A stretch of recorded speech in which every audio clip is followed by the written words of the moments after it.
Finally. Oh, I wasn't even in the studio. There we go. Finally, Miss Freeman. Can you hear us? Well, how are y'all doing? Oh, yeah. Man. Thank God you are here. Thank God you are here. It is a cold Saturday afternoon here in 804. The Hawk is out here. There's not background noise you hear. There's the wind whipping Richmond. Right now. Yeah, I'm about to say, look, anytime when she come on for the first time, and God knows how long, the Hawk is out. Oh, well, thank you. I'm glad I brought it. Finally. For the first time in since who knows? It don't matter as long as I'm glad we glad you're here today, and we got some wrestling talk. You got to school us up on Kevin. Mm-hmm. You wanna start? Should we talk? Should we start with the Royal Rumble fallout from last week? All right. So anyway, I gotta acknowledge this real quick. So I didn't see it live, and Mel and I talked about it on air last week, and I asked him. I said, even though I was getting bits and pieces of updates, and I told him, I said, "Do you want me to tell you?" He said, "No, do not spoil it for me." I said, "Fine, cool. I'll let you watch it live for your own and see what it is." Now, I will say this. There were, I think, 12 predictions you had. I think when I went down your list of your predictions, what you had. There was one you did get, and I have to acknowledge this one. You did get something right. You did get the part that Roman Reigns won the Royal Rumble. Oh, thank you. Yeah. Both of them. You said Liv and Roman. Well, she said like Liv was going to be in the was going to be the first two participants. Oh, I gotta go back because it was two out of those 12 I got right. It was another one that kind of hinted at. But now the one other part you kind of did get right, if AJ lost to Gunther, which he did, which I think most of us saw that one coming.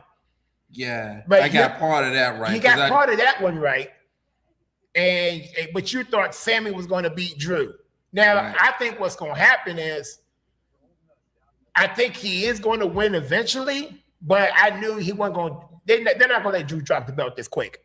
They're not going to.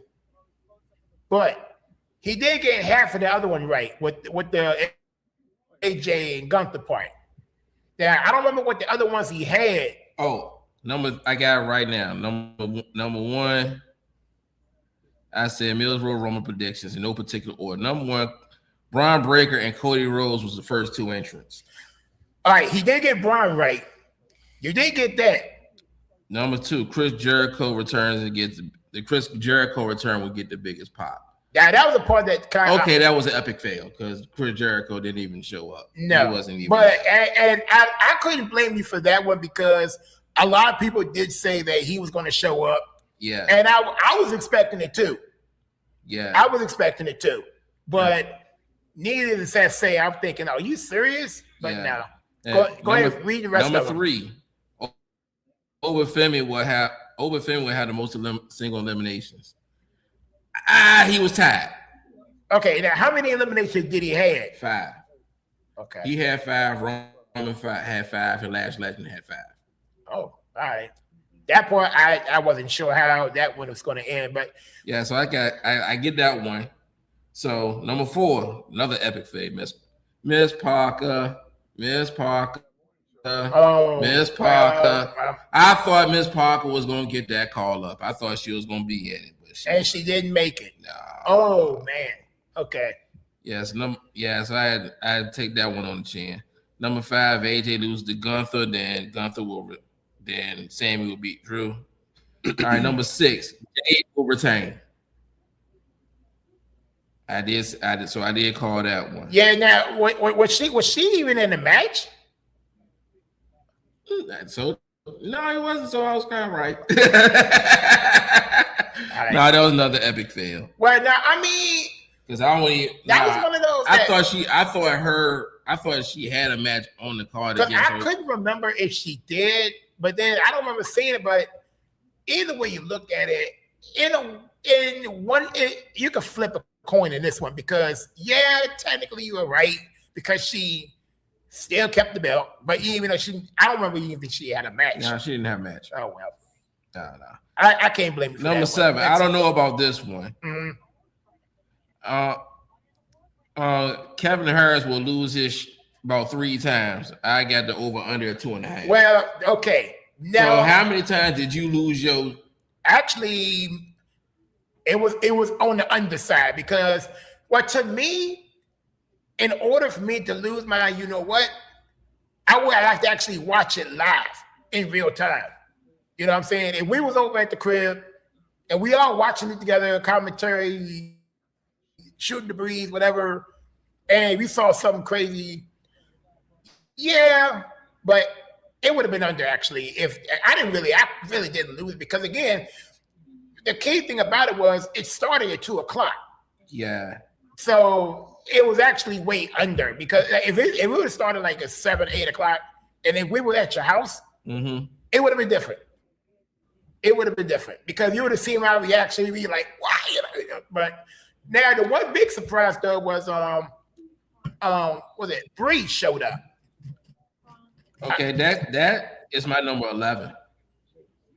Okay, that was my number 11. We had number what 7? We're number 7. Number 8, was Roman Reigns. Number 9, I had Bianca Belair winning the Royal Rumble. Oh man, and she didn't even show up. No, she didn't. Number 10, Lyra Valkyria and Liv Morgan would be the first 2 entrants. I had that one wrong because that was Charlotte and Lexi. Oh yeah. And number 11, both Bella twins, Lola Vice and Zari and Sol Ruka. So I knew the Bella twins was going to be there. I knew Brie was going to be in that, and I knew Lola Vice was going to be in there. Okay. And I knew Zari and Sol Ruka was going to be in it. So I got like what 3, 4 out the 12, 11. What 3 out of the? And what was the last one? What was the 12th one? I mean, no, it wasn't a 12th one. I guess you could say 2.5, maybe 3. I got 1, 2. The two I have definitely was Obafemi and Roman Reigns. I would have loved to see Obafemi get a bigger run in the Rumble. Like if he was in that, was he in the he wasn't even in the top 4, was he? Because it was Roman, Gunther, Randy Orton, and somebody else. Logan Paul. Oh God, yeah. Now if Obafemi, it's sad I gotta say his name like that. Logan Paul. and listen. I understand.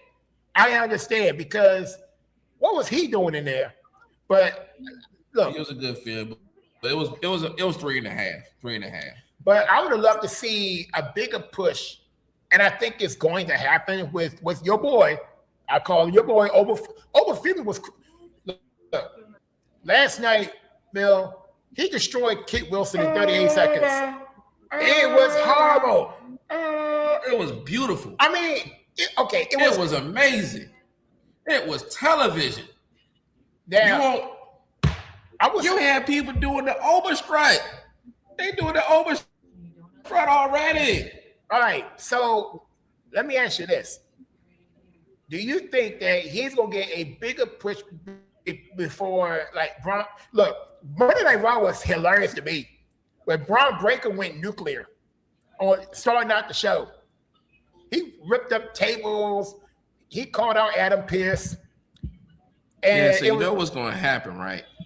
I was dying laughing in the first segment. All right. Well, before we dive into that part, Ms. Freeman, how did you enjoy your? Yeah, it was very interesting. I think the one build up I think I did like during the Royal Rumble, especially the men's, was Oba against Brock.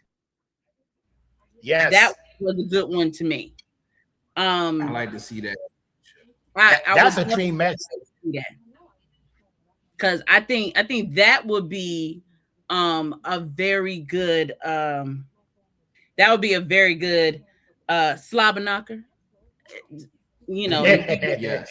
That would be a good one. And out of the women's, and I kind of seen it a little bit on SmackDown last night. I do want to see Jade Cargill fight more people. And when she got that chance against Liv Morgan and Raquel, I think that was good. I do think Jordan Grace is going to give her a run for her money, but at least we get to see that. And right now, Liv don't know who she wants to face. My guess would be you may not try to go after Jade, but hey, if she do, then may the best one win. I don't think she'll beat neither one of them for their belts. No, I don't see that need. Not by herself. I mean, but still, either way, even with the help of the Judgment Day, it's not gonna happen. You got two of the youngest, hottest female stars right now, really controlling both brands. Yeah, because Jade is a beast. Why give that up? And if you really want to look at it, on SmackDown, the second best female on that brand right now is her challenger, Jordan Grace. Yeah. It's gonna be interesting. I can agree with that. And then also I will put the Bougie Bully in there as well, because he's starting to be a force to be reckoned with. And I'm glad to see more women of color running. I'm so happy to keep seeing that. And then even on Raw, I'm happy that Stephanie is still running her title reign, because she is good for that position. And I mean, with her background and her credentials, she deserved that. She don't deserve to be knocked off or played with, because the woman is an international sensation. She did her thing. And I'm gonna take it a step further. Real talk, quiet as it's kept, that doggone Chelsea Green, she has all my respect. I was about to say something about that. And Green might say to me, huh? I'd rather see Roxanne with the belt before Liv with it. Really? Yeah. I would. You need to see Roxanne Perez at NXT. You need to go back to see one of those matches, see what Romar's talking about. But Chelsea Green, I'm gonna give that to her, because the match on Underground you saw that. Penta, she gave Penta a run for his money. And I based that off of that, because she took it to a whole nother level. And I would have loved to seen her with her title reign a little bit longer with the United States title. Because right now they're not. Go ahead. It's her gimmick that's limiting her. Yeah. It's her gimmick. I've seen that same match. I think she also has a match. I think she wrestled Finn Balor too. I think she did too. Correct me if I'm wrong. Mm-hmm. She might have wrestled Finn Balor, or she might have wrestled Tommaso Ciampa, but she proved her. Yeah,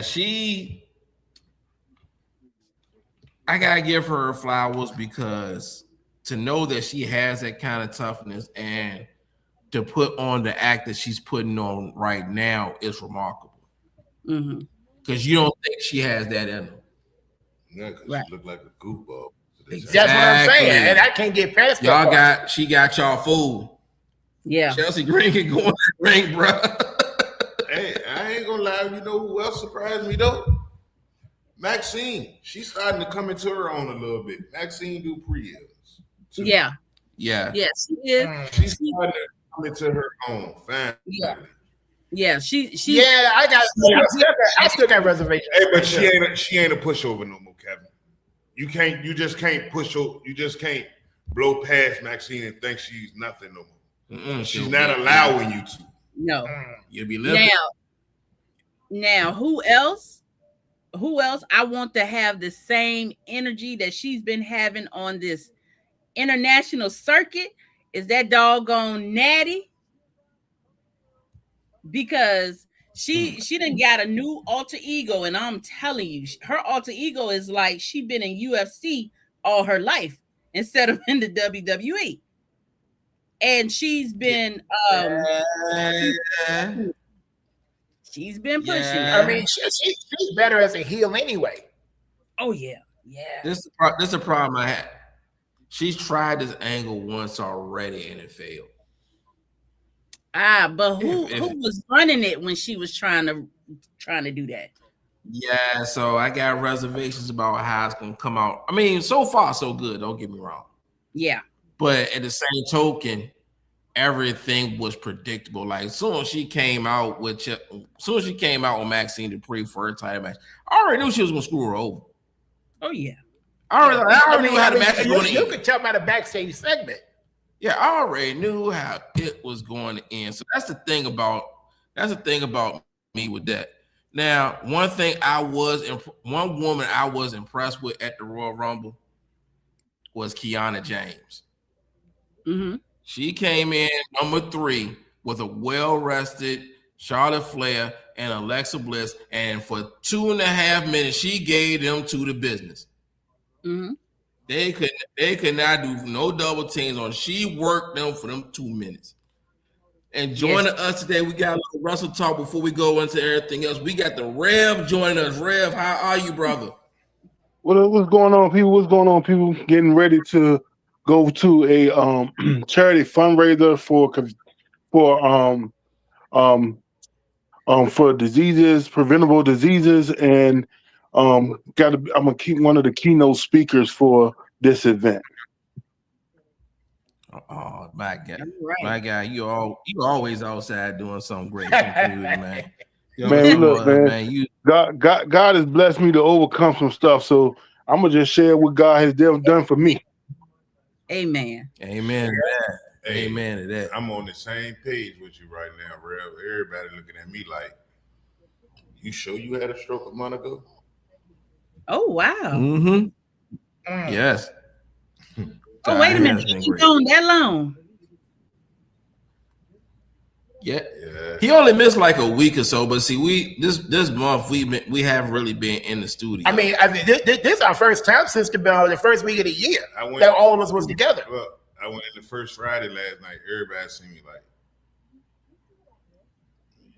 you had a stroke? Mm-hmm. Right. I'm like, yeah. I mean, I go to physical therapy. My physical therapist, my occupational therapist, they just be like, are you human? No, you. Hey man, I mean, No, this food ain't good. That's all. Put it this way, Roma. People look at us because we can't, like you said before, we north side strong. People look at us like we are, like they can't believe how we are being able to recover. But one thing they forget, what we got in us is the love, the strength, and the healing ability that come from God. Amen.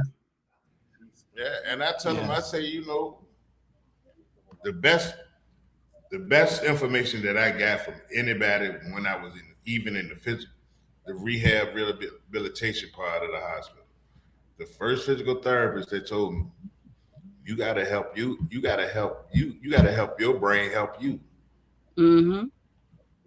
And then I always had a factor in my life where I don't want nobody to do nothing for me, because at any given time, they can choose to stop doing it for me.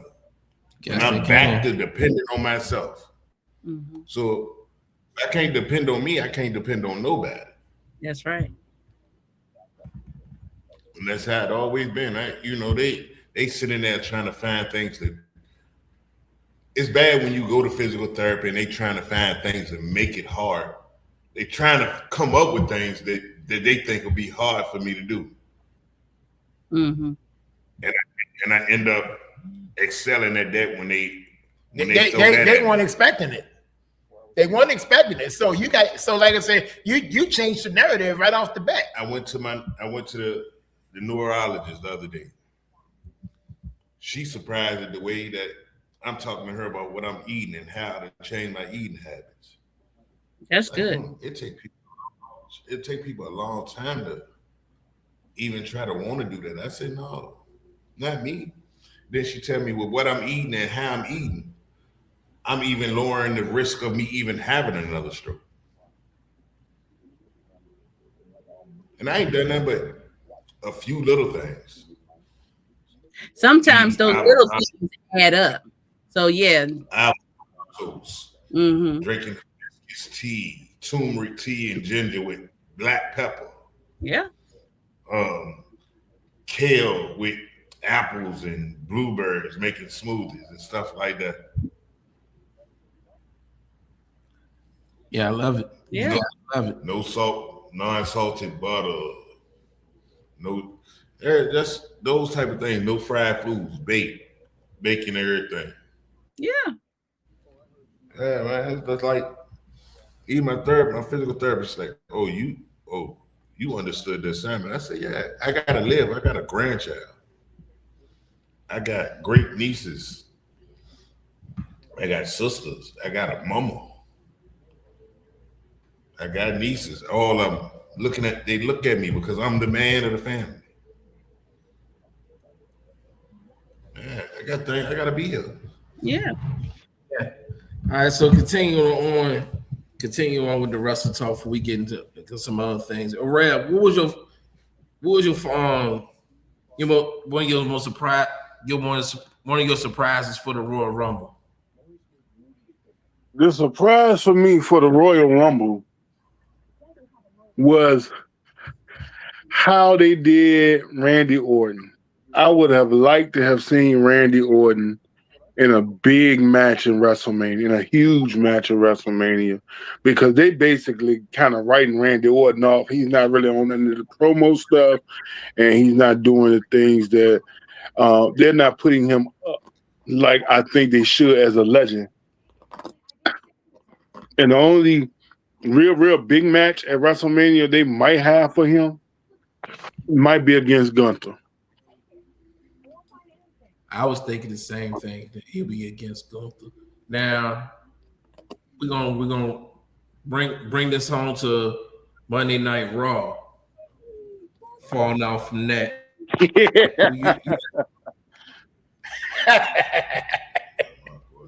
Mark, again, Box will be back in a second. So moving on to Monday Night Raw, right?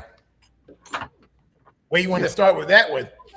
From the beginning, the fallout from that. Yeah, it is my personal favorite. So tell me, Braun Breaker, man. He done tore everything up. He blaming Adam Pearce for being a masked man that cost him the Royal Rumble. The angry crybaby. The angry Steiner. It's so. I'm gonna count to 3. 1. And he just shake, like his hand was shaking. And then if you notice, when he gets out the ring, there was a huge botch, but he played it off pretty good. When he basically fell out the ring, he stumbled out the ring, basically trying to going up the ramp. Did you notice that, Shauna? Yeah. Yeah, I noticed a whole lot in his demeanor. I even noticed those 3 veins that was about to pop out of his neck and his head. So I noticed all of that. It was great. Have you noticed? Did you notice how Paul Heyman took a fall back from Braun? He's about to seek the rest of the members of the Vision and kick Braun Breaker out of it. So now let That's me what ask I tell you. So that does pose a good question. Now, who do you all think is the masked man? So we already knew Austin Theory was at first. Stop freaking Rollins. Nope. No, this is what happened. I'm gonna go with Milk Pete. This is what happened. The masked man was actually Grayson Waller. Yeah, that is what they're putting out. But the angle they're going to play it at They're gonna play it as it was actually Seth Rollins that did it. That's gonna be in the storyline, but because Seth Rollins, you know, he was doing interviews on. Yeah, I mean, he was in the States. He was on ESPN on First Take and Get Up. Yeah. Like so he wasn't there. So that's eliminates him right out the bat. Seth Rollins' next faction is going to be called the Revolution. Yep. Yeah. That's the other thing that's going on the back pages of the internet, is that all of that is going to be created. They even had on there that Logan Paul had, you know, did that and then turn around, came out for the Royal Rumble. So it was a lot of rumblings of who that masked man was at the Royal Rumble.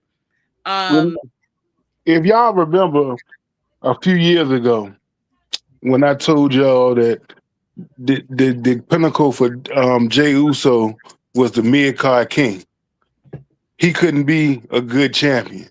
As soon as he won that championship, they took that joint off him quick. And now where he's back as being a mid-card guy. Yeah, back at tag team, yeah. Because they always looked at him as a tag team person, never as a single. Yep. Yeah, he got the belt because he was the leader in merchandise. So they gave him his employee of the month. He did. And now he's going back to yeeting. I have no problem with that. He did. And even as a tag team champion, he's still yeeting. And he's still making money off the merch. So yeah, they're definitely gonna keep that title on him for a minute, him and his brother. We're gonna see a big push for Big Jim though. And I don't know. I'm saying part of being back in the tag team. Well, yeah, like I said, they're gonna make that run. But what I'm interested in is Braun Breaker's gonna end up being out division. Yeah. Insert Brock Lesnar. Now, then of course, remember, like Paul Heyman has been known to turn on everybody too. Everybody. Just quick. I mean, and that's the part that some people keep forgetting, because he's turned on a lot of stars. He's turned on all of them. Listen, right. A lot of all everyone who's managed, he's turned on. Listen, Paul Heyman is like a housewife. When it's good, they riding with you, then turn around, they ready to strike and turn their back on you real quick, fast, and in a hurry. So he about to get on the next champion. He done turned on. But the one promo, which I think I would nominate this as the promo of the year, CM Punk and Roman Reigns. Oh yeah. Yes. That was a no-brainer. Rev, your thoughts on that whole exchange with CM Punk and Roman? That whole exchange was gold. To end the show with that exchange was gold. So now, truth be told, they really stole the thunder from Elimination Chamber. Yeah. Who cares about the Elimination Chamber when you got that on the horizon? Yeah. Mm-hmm. Nobody. Mm-mm. And not only that, and I'm sorry, they already basically claimed this one as night 2 of WrestleMania already. I'm sorry to say, Punk, enjoy the belt while you have it. Oh no! Well, that right there, that exchange also says CM Punk's gonna lose the belt at WrestleMania. Roman's gonna get it back. It said CM Punk about to retire. Yeah, because at this point, CM Punk can't go nowhere else. You done already burned your bridges with AEW. What you gonna do? Show up at TNA? You might as well just go ahead and just acknowledge him. This is about to be your last. This is your last run. I mean, now if that wasn't a pipe bomb moment from Roman, I don't know what to tell you. We're the only reason why. I mean, it's so many clapbacks that Roman threw out. Roman, my boy, because he said, "I'm choosing you because I hate you." Oh no, but that's I mean that right there was so much cinematic gold to me. Man, 'Cause not you not the can- fact The that you a type position in the way that he said it. I hate you. When Yes. he said it with so much vindication into it. You felt every part Yeah. of the word hate. And see, Hey, and that, hey, that right Roma. there, that was you lose. Yeah. Hey, Roma, that's how you know he's been taking his good acting classes. Oh yeah. Yeah. So which was more cinematic?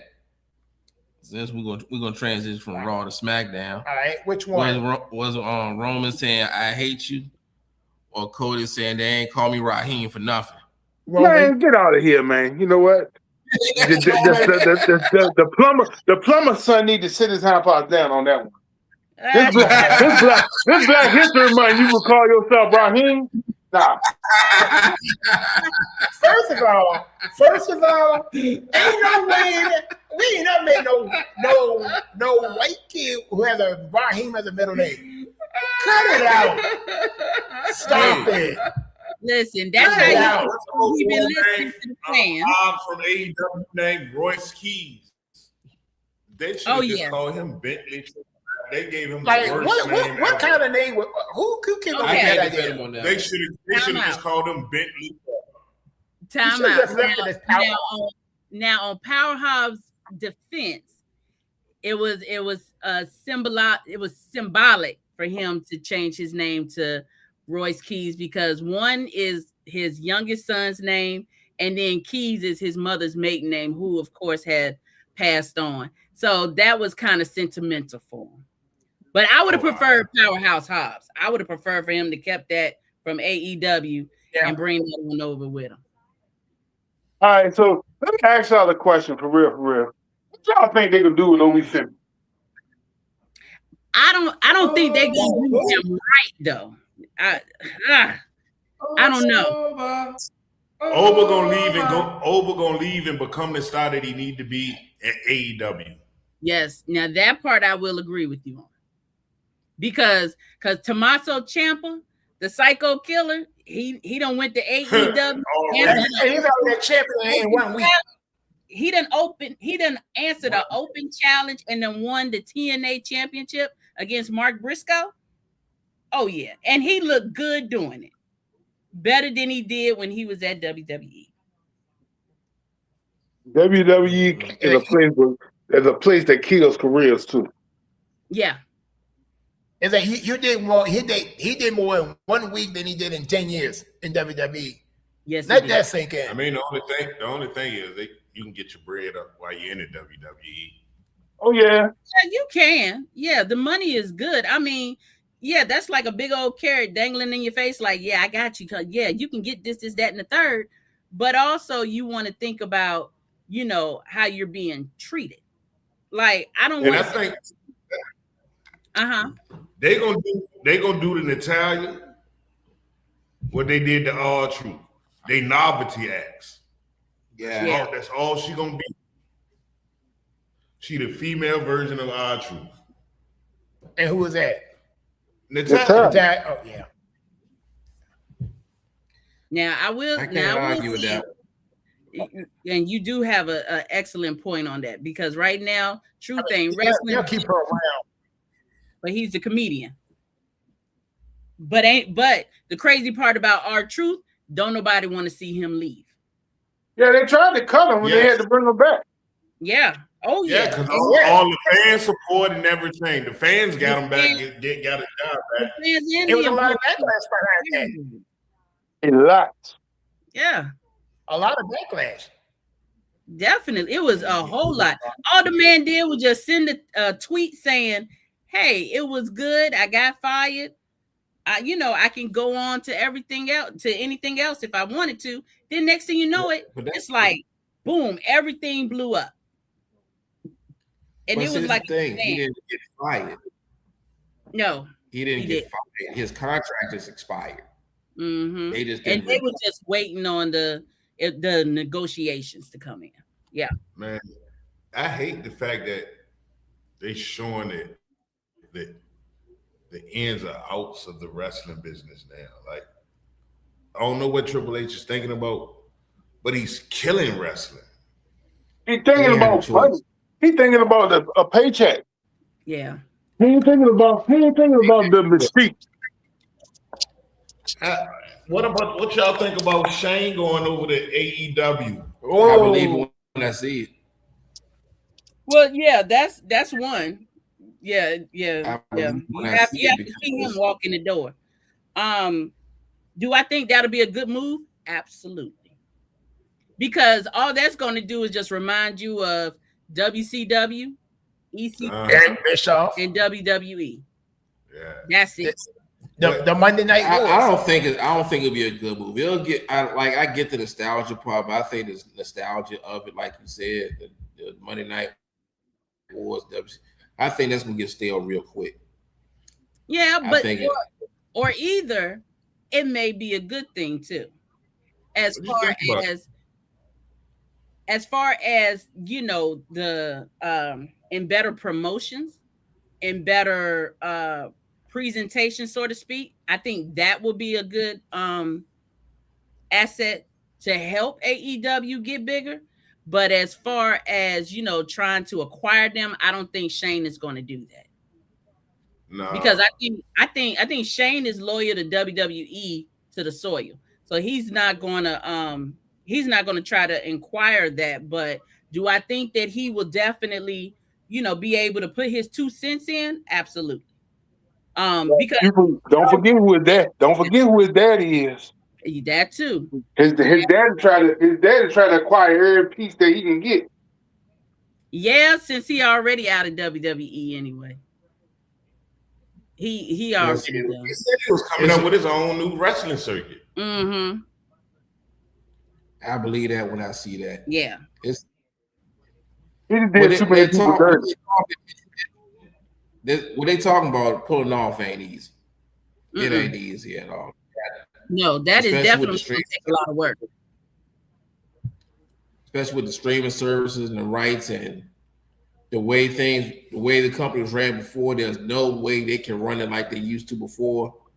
It's just too much. It's just too much. So, but I will say that AEW is looking good though. So I will say that. Well, they on TV, 3 nights out the week? Well, they are Wednesday, Saturday, and Tuesday. No. Tuesday too? Yeah. No, Thursday or something? One of them. Well, I think TNA's on Thursday. They are on Wednesday, Friday, and Saturday. Okay. Oh, it's Friday. Mm-hmm. Yeah, but they come on at 10 on TNT. So on Wednesday, they're on TBS and HBO is streaming. And then they're on Friday on TNT, and Saturday they're on TNT also. If it come on at 10 o'clock, I ain't never seeing that. Mm-hmm. I ain't never see it. Yep. My bedtime is 9:15. No, they do stream on HBO, on HBO and Max. They do be streaming, so yeah. Oh, I stream all of it. I never catch it. I hardly ever catch it. I mean, I'll be lucky if I catch Dynamite. Now one thing I catch it all. I catch it all because I just go to Instagram. Oh yeah. Man, look, you got every streaming service over there, knowing the man. Listen, now what about MJF? What happened to that? I mean, when I saw MJ, he got beat by He got beat by Brody King. Brody King, and he gave it to him. I think he beat him in like less than 10 minutes. It was about 2 minutes, something like that. But also, well, no, MJF was caught off guard because Hangman Adam Page came out, and so once that happened, Brody King took advantage, and he went on ahead and got himself. He gets to face MJF for the title at Grand Slam. Andrade faces Kenny Omega at Grand Slam. Grand Slam is going to be real huge. So, and they'll be in Australia. To say Swerve will never get the title belt again. I did see him lose against was it Andrade? Yeah. Was it last week? Yeah. On Dynamite? Yeah. No, it was this week. Actually, it was on Dynamite. It was this week, but he lost to him. But I did see the end of that. I don't see Swerve getting that belt back. Yeah, We'll see. we'll have to see. We'll have to see on that one. Yeah, I got catching up on AEW. All right, guys. Wait, it's 3:38. We gotta wrap this rest of the segment up because we got some NBA to talk about. I'm gonna let y'all be great, gentlemen. Y'all have a great weekend. All Enjoy. right. Be safe. All right. Thank you, Ms. Freeman, for joining us and schooling us with the Please wrestle come talk. back and join us. Right. Please come back and join us very, very soon. Please. All right, Samoan Werewolf, take care of yourself. Oh, I And see. This I is my want to new see you back next week. alcoholic beverage now. Oh, All right. Lord. Hey, look at that vodka shot go. Go ahead. Take it to the head. That's right. Hey, Lord. Yeah. Hey, All right, look, fellas. I'm in First Friday night drinking nothing but All right, bottles. thank you, of Ms. water. Freeman. Oh, Lord. And they about 12 And we liquor here. bottles on the table. We here. We about to get some NBA talk with me, Kevin, Roma, Araya, and also the boxing guru, Mr. Mark Daniels. I'm 5'2". Yes, sir. You're Roma. How you doing, Mark? Oh, I'm hanging in there. I was just enjoying that segment. Anytime that young lady comes on, I just be quiet and I sit back and enjoy. Oh, boy. Man. Oh yeah. We had to get her back on here because it was a funny thing. I ran it. It was a funny thing. I had to see her on Thursday. Was it Wednesday? No, it was Wednesday. I had to see her. And it was that one day that every black man on the face of the earth, the one day we are happy to go to court for. What? Yes. Y'all know what that day is? I do because you told me. The day you terminate the child support. See, I wanted to say that, but I didn't. I wanted to. I wanted to say that, but I ain't never had them type of problems. I wanted to say that, but I didn't want to get. I just wanted to be quiet on that one. Yeah, I ain't never had that problem either. Mark's like, I want nothing to do with it. Hey, when a black man's happy to go to court, that's when that day happens. Wow. Oh yeah. Okay. But Hey, somebody needs to get a hold of that wrestling federation and see if they can't get her a slot as an analyst, bro. Because I'm telling you, if they put her on one of them pay-per-view events, everybody gonna be sitting there listening. Oh yes. Yeah. We gonna try to reach out to them just like everybody else. Like we the best guys around that does this, man. We keep it real, we keep it honest. We try our best to keep it clean. Yeah. Sometimes it works, sometimes it don't. I gotta ask you a question, Joe. Everybody, let me ask everybody a question. Couple. What was your thought on the placement for the NFL Hall of Fame and the people that were selected? Who got in? Because I keep seeing different names. Roger Craig, Larry Fitzgerald. All right, we can put a pin in the NBA and get back to that because we got Mr. Derek Galloway joining us, and we can cook on that. Larry Fitzgerald got in. What up, Galloway? What's going on? All right, I'm looking it up right now. All right, so Derek, while we just getting in, we're talking about the Hall of Fame, who got in, who got snubbed. Luke Kuechly. Yeah, I would say, Mark, for one of my first statistics to get in, if you was a player, I would have to look at your numbers amongst the top 15 players at your position. Adam Vinatieri. I can't say that though, Roma, because in the last 10 years, all the numbers have been skewed to like the receivers and stuff. Because what's his name? Gary Clark. Huh? I mean, yeah, Gary Clark needs to be in. He's one of the only few receivers that ever averaged 1,000 yards every season that he was in the league. Yeah. Well, here's the problem from what I've seen. See, there's a lot of contradictory stuff going on because, number one, Luke Kuechly was a great player, but see, he fell along the same lines as Sterling Sharp. You know, had career-ending, situation, concussions, etc., etc. You know, Sterling Sharp had to wait over 20 years to get in. This dude gets in on his second ballot. Nothing against him, great player. I just don't think it was justified yet. Not when you have. Not when you have. No, I mean, I think when you got guys on the outside, if there was on our finalist list that were left out. I look at some of the receivers, Torrey Holt, Reggie Wayne, Darren Woodson. This is like his 9th time. I mean, he should have been in. I'm still trying to figure out why. And then here's the part that really sucks. When it comes to the senior committee, they got to go on the same ballot as like for the contributors. That's ridiculous. They should have a whole different section for contributors, because Roger Craig got in. I'm happy for him. Finally. But it's 33 years. But you got L.C. Greenwood. You got Ken Anderson. Derek, believe it or not, I believe those two should have been in by now. I'm just being honest. They should have been in. I'm not saying Roger Craig shouldn't. He deserves it. They should have been in by now. Well, I have a question for you then, Mark and Romo. Uh-huh. This is a question for you two. How many, and this is pertaining to Luke Kuechly, how many linebackers in the NFL have 2,000 plus tackles? Name them for me. London Fletcher, Bobby Wagner. I'd imagine maybe London Fletcher, maybe a Sam. His career went long enough, but I would say Sam Mills, maybe. It's only 3, Mark.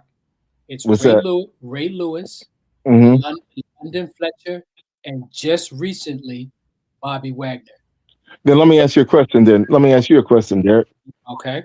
How come London Fletcher ain't in there? That's my question I was going to ask you. I don't know. That's my question I was going to ask you. How did Luke Kuechly and others surpass or jump past London Fletcher? See, I say London Fletcher led the league in tackles for like what, 10 years in a row.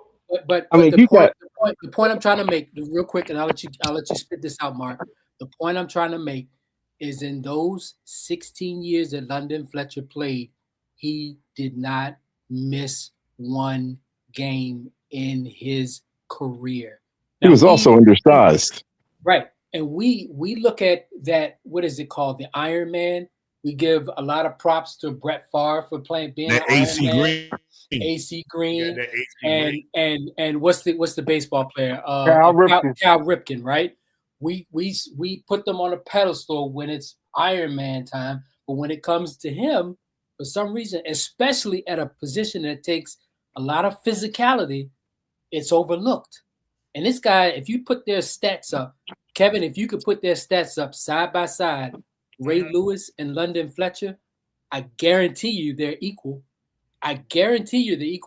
One was just loud, the other one was just quiet. That's all. Well, you know what? You got another linebacker that kind of fit that mold, play with Atlanta, Jesse Tuggle. It was kind of that same, but and this is going to go to when they were the Redskins. The Redskins had several linebackers that, if you want to be honest, could have been held in that same Ken Harvey. mold. No, well, yeah, him, but I say Monty Coleman. I can look at even a Mel Kaufman to some degree. What about the linebackers with LT back in the day? But Harry Carson is, man. Oh, I'm talking about Banks. You know what? I'm not going to say he was a Hall of Famer. I'm not. He had a good run for like 4 years, but he wasn't an all-time great. I'm going to tell you Hall of Fame. What you call it? Kevin just says, whoever mentioned Ken Harvey, who was underrated because he played with the Cardinals for a long period of time. So that kind of put him in a bad way. I'll tell you another person that, in my opinion, should have been recognized. It's not going to ever happen. But if you look at his statistics, he deserved to be there, and that's Larry Sinners, the running back, fullback. He'll never get there. But I mean, what I was saying is nothing against Luke Kuechly. Congratulations, whatever. But then I go down, I look at Adam Vinatieri. Okay, I get it. He's a dude that could have went in on the seniors committee list if you're waiting for me. That's just my way of thinking with kickers. When you got guys knocking on the door that should be there, and it's going to get harder for them because next year you got Ben Roethlisberger coming up, you got Adrian Peterson coming up. I mean, it gets harder and harder. You got Cam Newton on the list too. Yeah, but that ain't happening. How does a kicker / special teamer Adam Vinatieri get in over a Brian Mitchell? Well, there's a couple of them. You got Steve Tasker. You got a Steve Tasker could go in.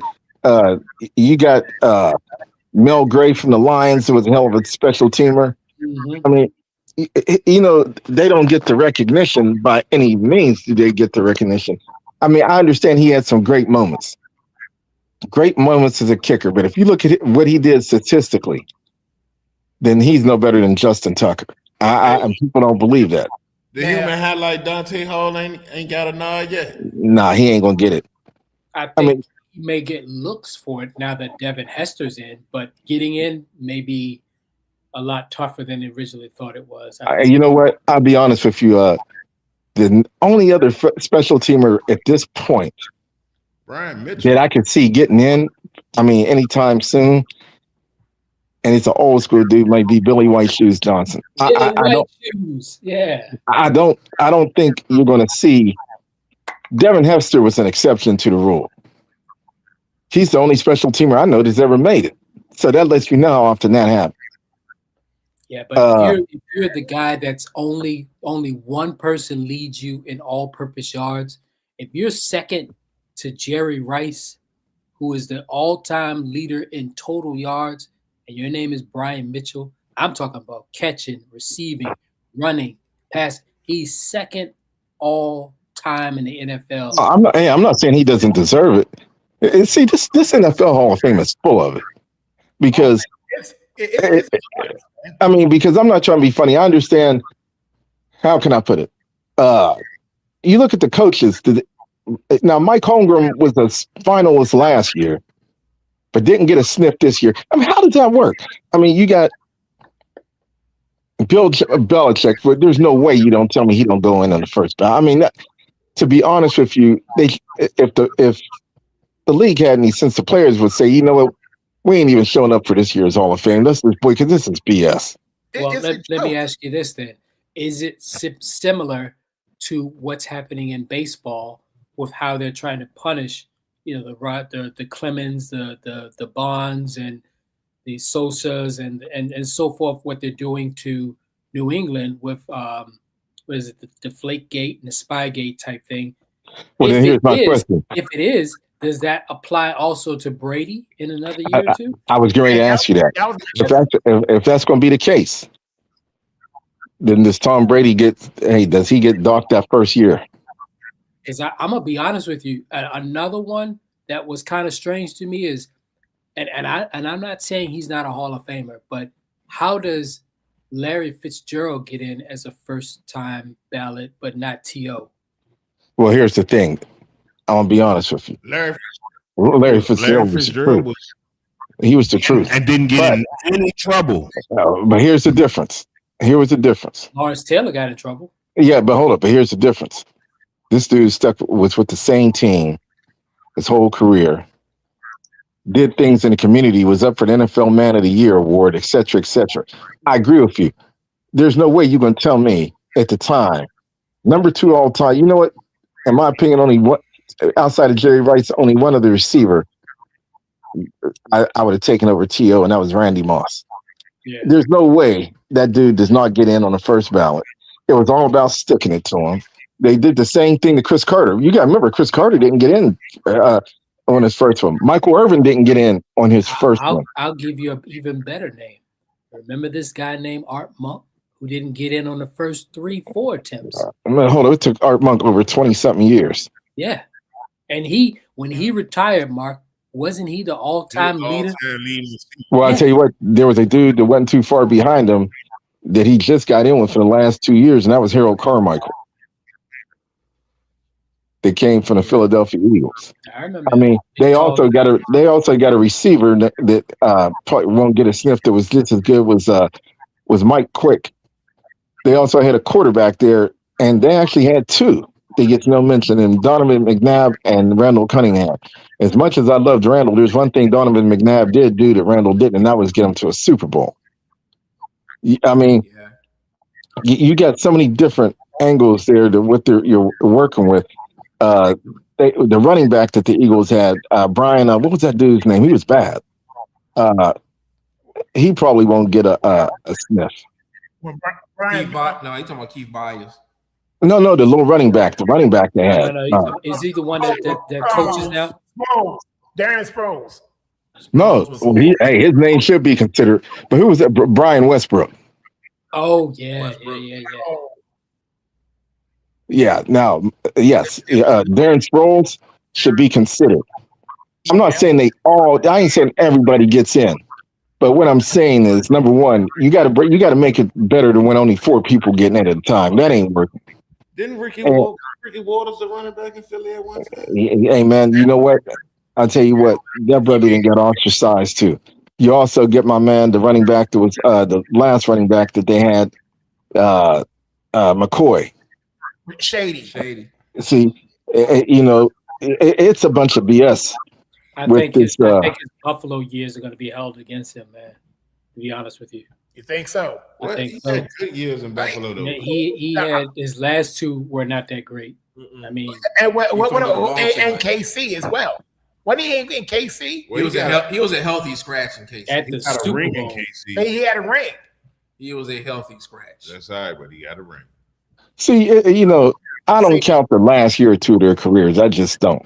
But when you start looking at guys, Kansas City got a running back that I think that should be considered. That was Priest Holmes.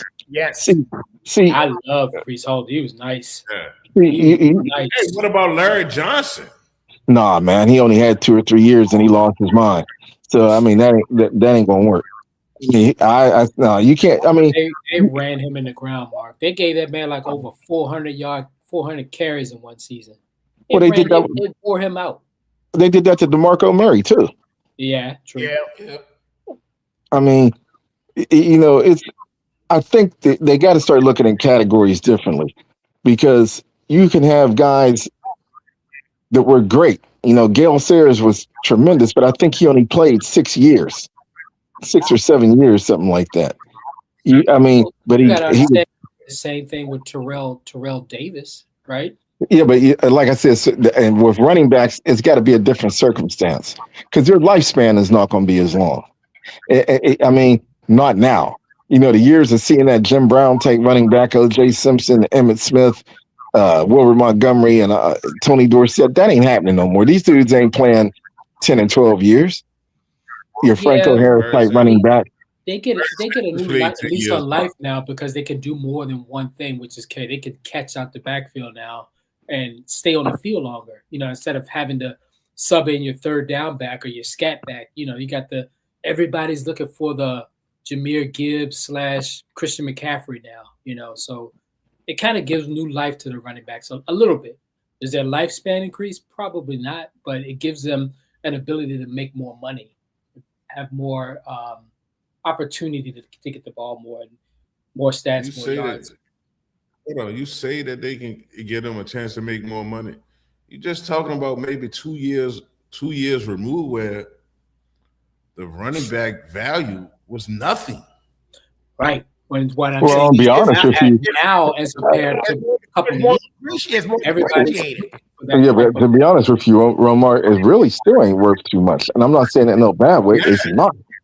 Because if you see when it comes time to getting extensions and all that, hey, these running backs ain't getting those type of extensions. Jahmyr Gibbs will be coming up here, but I guarantee you he ain't gonna get that huge amount of money like a receiver or something like that. He'll get a decent amount. Christian McCaffrey got it. Yeah, but guess what? Again. I know. All right, you know where we got there.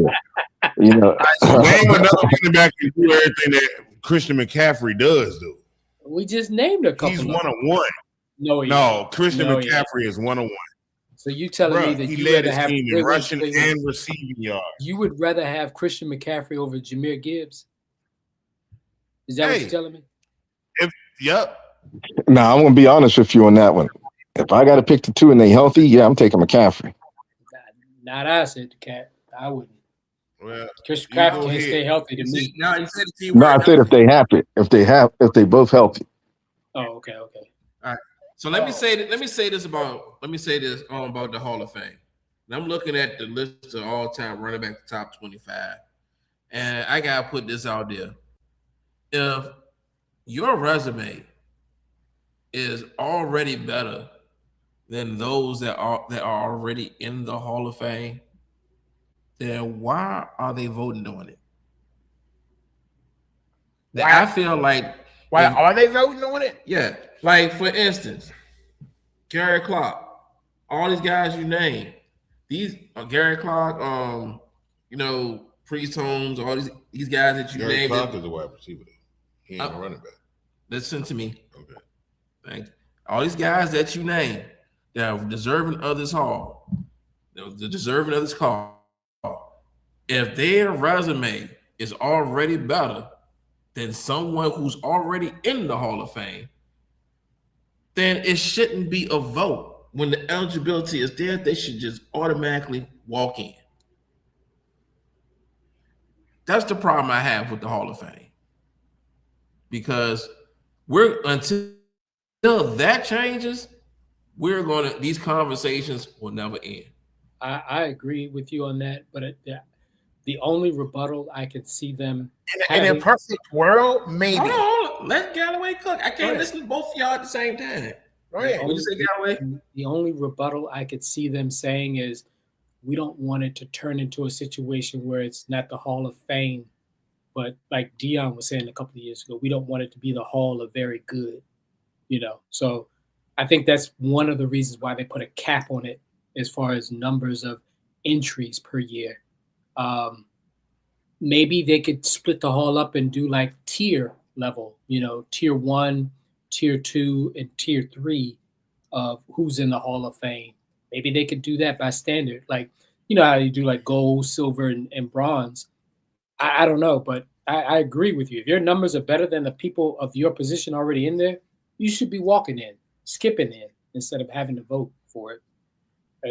And also, they shouldn't have to vote between, do I pick Roger Craig this year or do I pick Bill Belichick this year? One's a coach and one's a player. Why are you voting a spot between the coaches and players? That should be separate, I think. And I don't know if y'all already talked about that or not, but I just thought I'd throw that out there too. Go ahead, Kevin. Sorry. Go ahead, Kevin. But no, it's like in a perfect world, yeah, I definitely agree with your argument. But see, the bad thing is they make it a lot harder than it is, and they will make sure that the media gets into an uproar of some sort because it's always going to be somebody that's going to get left out every year. Because every single year. Go ahead. Hey, I got a name that ain't been came up yet on nobody list. I ain't seen Ryan Kerrigan name on nobody Hall of Fame list yet. I don't know why, because he definitely was one of a good defensive player. He might not have 100 sacks for his career, but he's on the door of 100. He's in the Hall of Very Good. I don't think he's a Hall of Famer. That's just my opinion. He didn't. Yeah, I mean, I wish I could agree with you. I mean, he played on some bad Washington teams. Right. But he stayed consistent. He didn't elevate that defense. They tried to pair him with other players like Arakpo and Preston Smith, and that defense was always carried at the bottom tier of it those years. Those are some dark years he played, man, from 2011 through 2020. I mean, those 9-10 years, they were really bad. I mean, he shined. He got his individual stats on, but the defense consistently stayed at top 15, top 20. doesn't sound like a Hall of Famer to me. I mean, he's a And great the player. sad part is, no matter what you do, it's like, Hey, Derek, I understand what you're saying, but you act like every defense that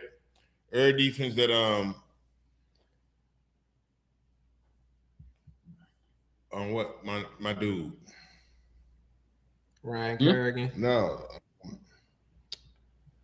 the Giants. Who you talking about, Lawrence Taylor? Lawrence Taylor. Lawrence Taylor. Hey, it ain't like he played on. Don't let's not compare those two. Let's not, because one player. You said I did not compare the two. You talking about defenses.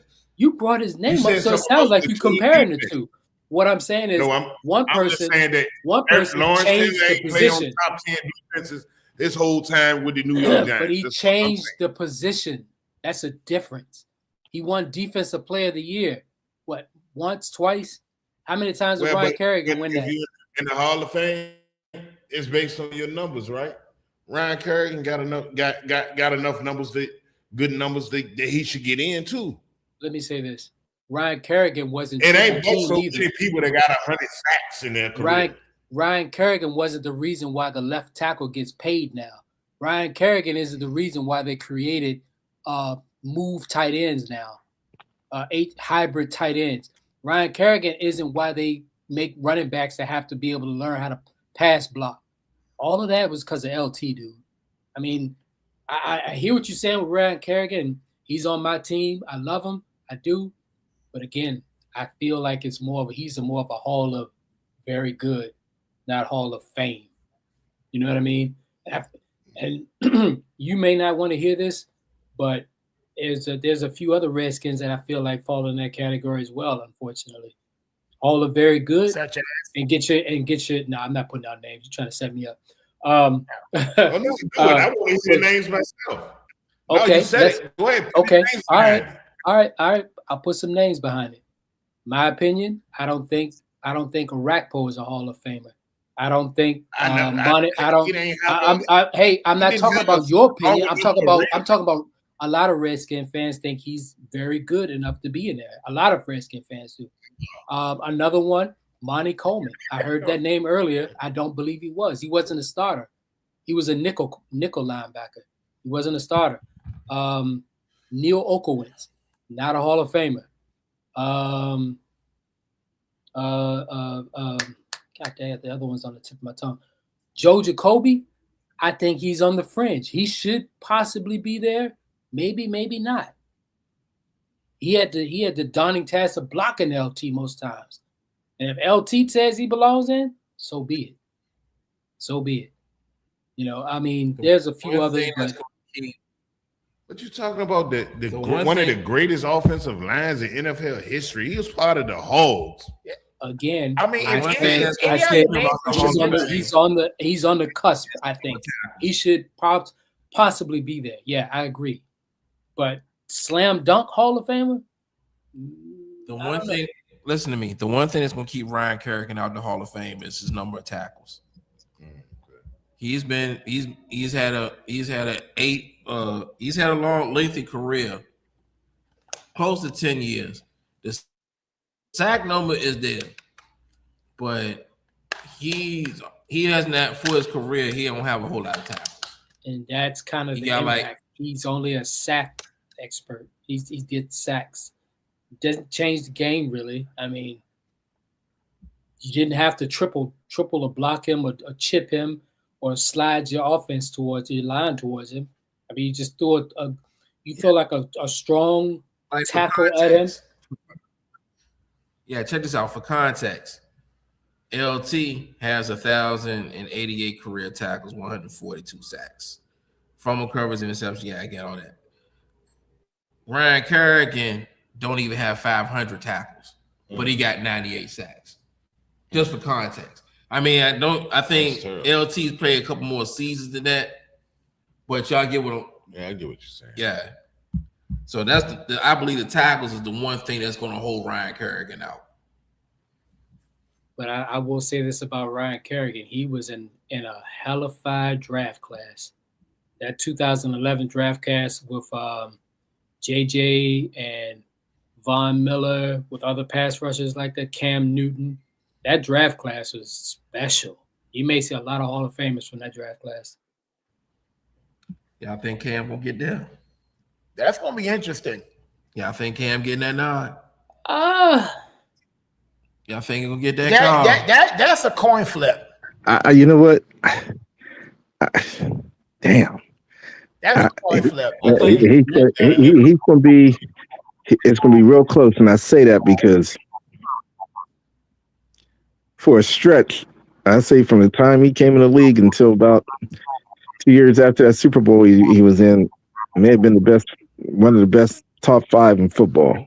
Yeah, because until he pulled up in that car accident. I mean, you think about the run he was on, Mark. He won Player of the Year in Division II and won the national championship. Player of the Year in Division I, won the national championship, and got the Heisman Trophy. Got to the NFL Rookie of the Year, then followed that up with the MVP. How many players do you know won 2 national titles and Rookie of the Year and MVP? Name another quarterback that's done that. And I know we can't count that towards the Hall of Fame because the Hall of Fame counts only NFL criteria. But if we were to look at his body of work, I can say one, but he never touched the NFL field, and I would say it would have been Charlie Ward. You think you want to? You think he would have translated? Charlie Ward would have pursued an NFL career. Who knows? Yeah, Sky would have been. All right, now you talk about Cam's season at Auburn. Compare that to Charlie Ward Heisman year when he won every award possible. Roma, I got a rebuttal, Roma, and I love you, bro. But you can't compare their seasons because of one big thing.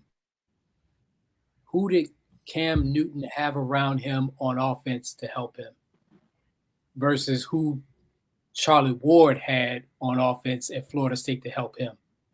Cam had nobody, and he did it in the SEC against Georgia, Alabama, and others in the SEC when the SEC was vicious. He didn't have a good running back. What, his running back was Cadillac Williams, wasn't it? No. No. Yes, it was. And Cadillac Williams was a hell of a running back at Auburn and in the SEC. No, go back and look at that. He didn't have Cadillac Williams. He had some other running backs. I can't remember his name. I'm talking about the year they won. He won the Heisman. He did not have Cadillac. Okay. The year he won the Heisman, he didn't have Cadillac. Cadillac was there when he was. Ontario McCaleb. Yeah. Wide receiver was Darvin Adams. Zach Etheridge was on there. Josh Bynes, tight end Philip Zinkerchin, offensive line. So the most notable person on the team with him during that championship was Nick Fairley. And he played on what side of the ball? On defense. Right. He had nobody on offense. He carried that offense by himself. Charlie Ward had a lot of help. So you can't, in my opinion, you can't compare. Who Charlie Ward had on that team? Who Florida State did have on that team? Didn't he have that receiver? What's the receiver name? Hold on. Give me a second.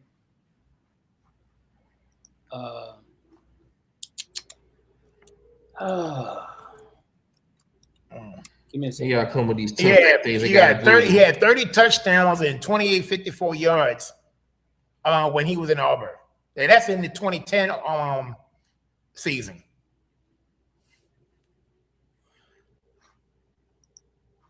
Yeah, Warwick Dunn. That was a freshman. That ends that conversation right there. That ends the conversation. So basically, it was a bunch of no names on the Austin roster that Cam carried by himself. I mean, to be honest, it really. I mean, Warwick Dunn. That is the only name. I mean, Ken Alexander, Matt Fryer was a wide receiver. Lonnie Johnson, the tight end. I mean, none of those guys. Didn't he have Peter Warwick on there? Or no? No, that was a different era. Okay. that was Chris. That was Winky. Yeah. Stinky Winky. Okay. He had look, Charlie Ward had more basketball teammates of note than football teammates. Yeah. He had Bob Sura, Sam Cassell. And he was the backup. Yeah. Either one, backup point guard. Yeah. No. He played- Charlie. I think Charlie Ward. Charlie Ward was the backup point guard to Sam Cassell. No. Florida State starting two listen. guys was Bob Sura and Sam Cassell, bro. Need you to fact. Don't even do that, Galloway. No. I I'm think looking at it right here. I think they started 3 guards. Florida State did. No, they didn't. Didn't he play with the Knicks as well? Listen to what I'm Why saying. play with the Knicks? I They think did not with Florida have a State, three-guard offense. I think No, they Florida State didn't. 3 starting guards. I'm telling you, they didn't. They did So- not have a 3-guard offense in So Florida let State So starting. let me ask this Charlie question. Ward was the backup to Sam Cassell. So let me ask this question. Let me ask this question. So Charlie Ward was the backup at Florida State, but he was a starting point guard for the Knicks. Yeah. Okay. You got to look at it. He was not always the backup to Sam Cassell because Sam Cassell left that same year to go to the league after Florida State won the national championship. I thought Florida State played small ball and had 3 starting No, guards. No, they didn't. Charlie Ward Okay. came off the bench. That college basketball before. So in '93, he led Florida State to their first college national championship. Who did? Sam Cassell was gone by then. Well, Charlie Ward. This is back in '93. That's what I said. All right. So at the time, they were 12-1. All right. Yeah, that was 93. That was Sam Cassell's rookie year with the Rockets, bro. Yeah. Charlie Ward was his backup that the year before. All right. I never don't look at me like that. I didn't say it. I'm just telling you. You look at me All right. about to bite my head off. I'm trying to keep you at 5. I'm good, even if I'm at 10. I don't need you at 10, bro. I don't need you at 10. I need you. I need you at 5. We're trying to. All right. We're trying to work this out. All right. So we had the NFL. I hope Mark come back because we got some fighting I want to talk about too. Oh yes. But can we pivot to some NBA real quick since we talked about Charlie Ward playing basketball for the Knicks, and it's the NBA trade deadline just passed, and guys, it was a couple of things we had right, a couple of things we wish we'd have had wrong, but I want you to tell me your least. the trade, the transaction that least enthused you. The dumbest move? I want the head scratchers of what the hell is they thinking. Oh yeah. As I'm watching Chad Holmgren not dunk on somebody. The Cleveland Cavaliers were the dumbest move of the trade deadline. You got 2 guys now that are the same player. Hey, can I interject real quick? I just want to go back to that Florida State thing right quick, just real quick. The 91-92 Florida State basketball team that made the Sweet 16 had a starting lineup, and this is on the website of Florida State's website. Sam Cassell, Doug Edwards, Bobby Sura, Charlie Ward, and Rodney Dobard. That was the starting 5. So I'm gonna rest that right there, and we can go on and move back to. They played 4 guards. Yeah, I mean, they had 3 guards and 2 forwards. That's what they did. 3 guards and 2 forwards. If you want me to send you the link, Roma, I'll send you the link. It's Florida State's website. I really don't care. Oh, now you don't care, but you was at. I never cared. Okay. All right. So, Mel, I'm sorry. Repeat the question again. We got to hear this one. Your least. Okay, which was a head scratcher? Yeah. Which was the dumbest move? Dumbest move, the The one you're least excited about. Okay. James Harden in Cleveland. And I think that's unanimous. That would be the easy answer. I don't think that's going to be a bad move. It's just a 1 year or 2 year rental. But see, to me, I mean, it's an easy answer. A 2 year rental for you getting the same guy basically that's just like Donovan Mitchell for the next 2 years. It's the same to get people. What? To get nowhere further than the second round of the playoffs? No. Listen to what I'm saying. This is why I said a 2 year rental. It's a 2 year rental because they know in the East there is no Tatum, there is no Halliburton, there's no other real threat in the East like that, except for maybe the Pistons, right? That's all they need to gear up, and the Knicks. That's all they need to gear up for. There is no Boston really as a threat. Boston is a number 3 seed in the East right now. That's regular season. But when it comes time for playoff matchups, and you hunting for matchups, when it come down for pick and rolls, and you coming down to player one-on-one play. You really think that they're going to get past either one of them, regardless of Jason Tatum not being there or not? You tripping? I think. Name me anything that Donovan Mitchell name me one time you done seen Donovan Mitchell in a conference finals or James Harden outside of when he was playing with OKC. I get it. I understand. I understand what you're saying. You gonna take your helmet off? I mean, what you doing, dude? How you gonna ask me to wait and then you take your headset off? Take a break. And Derek. Anyway, so the reason what I'm saying that is this, Kevin. Yeah. The reason what I'm saying is I think Cleveland has pushed all their chips in the middle for this year or next year because they don't feel that there's a real big deterrent for them getting at least to the finals of the Eastern Conference or the NBA finals this year. That's why they're pushing their chips in the middle because they don't believe what's the guard they gave up? The point guard they gave up, Cleveland. Darius Garland? They don't believe Garland's going to either stay healthy or be consistent enough to get past the gauntlet, or not the gauntlet, but the Eastern Conference playoffs. They don't think he can hold up. So why not get a James Harden that's not there? You're not bringing James Harden to be a scorer. You're bringing James Harden to be a facilitator. And guess what? Guess what James Harden is really good at being a facilitator to? Big men. How many big men do Cleveland have? You got Jared Allen, I believe, right? Jared Allen? Got the other guy, the other young boy. They got the big guy. They got two big rim runners. This is perfect because what did James Harden do in the Clippers?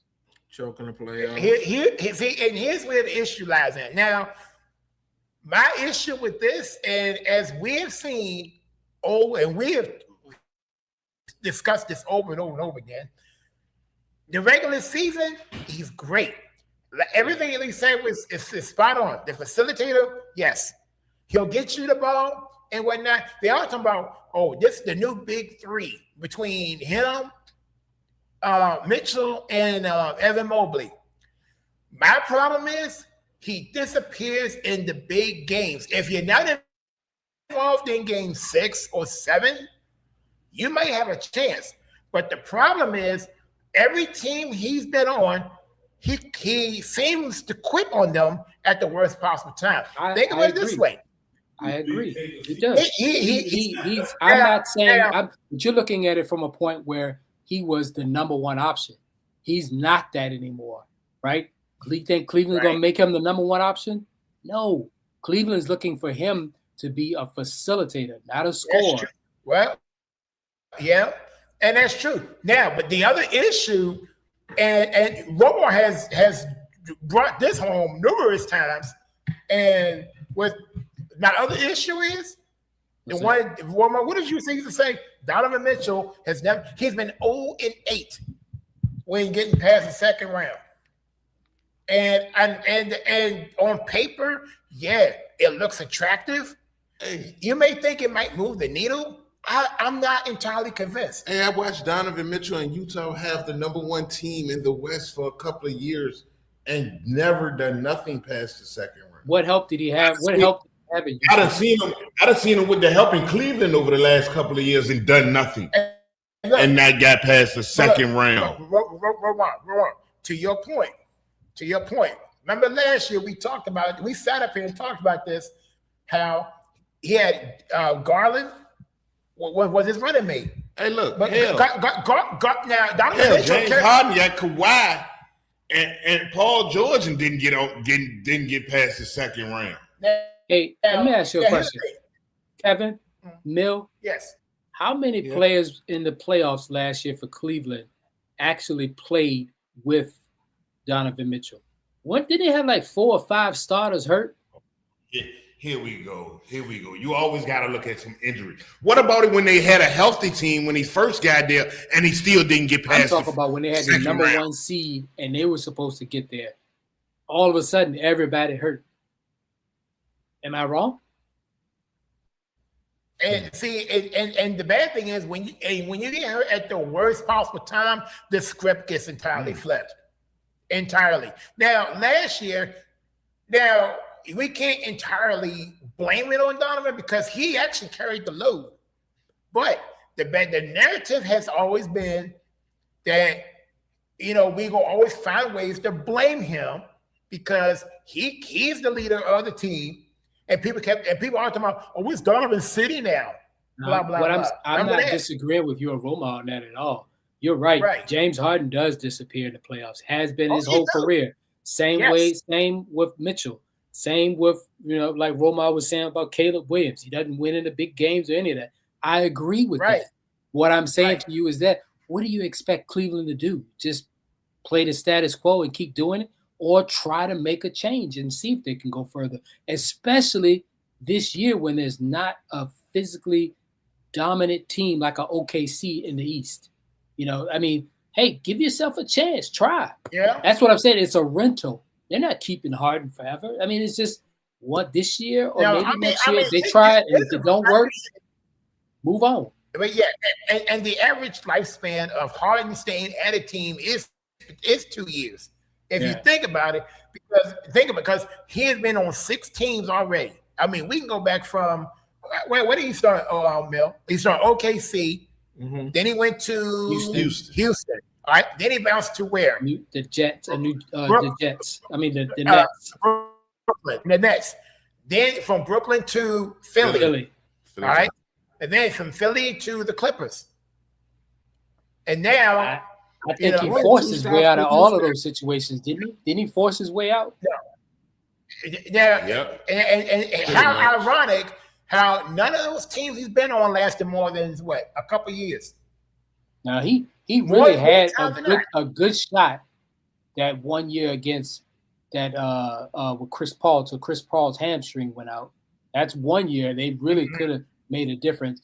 And that one year, and that one year with and that's when he was with the Nets, Rockets. when Kevin Durant's toe was on the line. Those are 2 real opportunities for him to get there to kind of break that narrative, but it never happened. Going back to the first one, the first one you said I agree with because this is where they actually had control against Golden State. Yeah. But the thing that I couldn't get past, it was a game 6 or I want to say game 7. You shot 1 for 15 from 3 in the most crucial game of the season. That's not going to get it done. And that's the one narrative that they're going to keep on bringing home every year. Yeah, he's been on good teams. Yeah, he's a stat pattern and whatnot. Yes, there have been times he's dropped some game winners. He can take the ball to the rack. He can do all of these things. My biggest thing is when you look at the longer picture, when it's the playoffs, and that's the one we've been more focused on, is okay, in the first game 1, 2, 3, okay, cool. He can get you probably at least 2 games, at least. Well, you calling him a stat pattern. If let's say this though, Kevin. Mm-hmm. If Kevin Durant never went to Golden State, wouldn't we say he's in the same category as Westbrook and Durant? and Harden, I mean, wouldn't they all be in the same category? It's possible. It's possible. You know. Hey, Now, look, ho. One thing you're not gonna do, you ain't gonna try to throw my boy Russ up under the table. Let's not do that at all. Because Russ, Russ, the all-time leading scorer as a point guard and all-time leading rebounder as a point guard, and the all-time leader in triple doubles. Sounds like you just named a stat pattern to me. No. But I mean, you don't chase the stats. Well, all of it just that happened to be a baller like. But you would have thought, Romar, with all that you mentioned, that he should have got at least one ring by now. At least one. And I'm not doing that to knock Westbrook. I mean, or Durant or any of them. I'm just saying, if Durant hadn't gone to the Warriors, well, we've put them in the same category as Harden and Westbrook. Not saying that they're losers or anything, but like it's the greatest what if. What if they would have kept those three together? What if they had stayed at OKC together and tried to work it out? What if? That's what I'm saying. Not that I'm saying that, you know, he's a stat chaser, or he's a stat chaser, or this person can't win it. I mean, you've seen them. When they're by themselves as the main person, none of the three as the main guy has ever led the team to a championship. None of them. I wish they would have stayed together and gotten it done, but we didn't see it. You know what? I just going back, Mel, going back to your question. Now, all right, so I found something else. Now,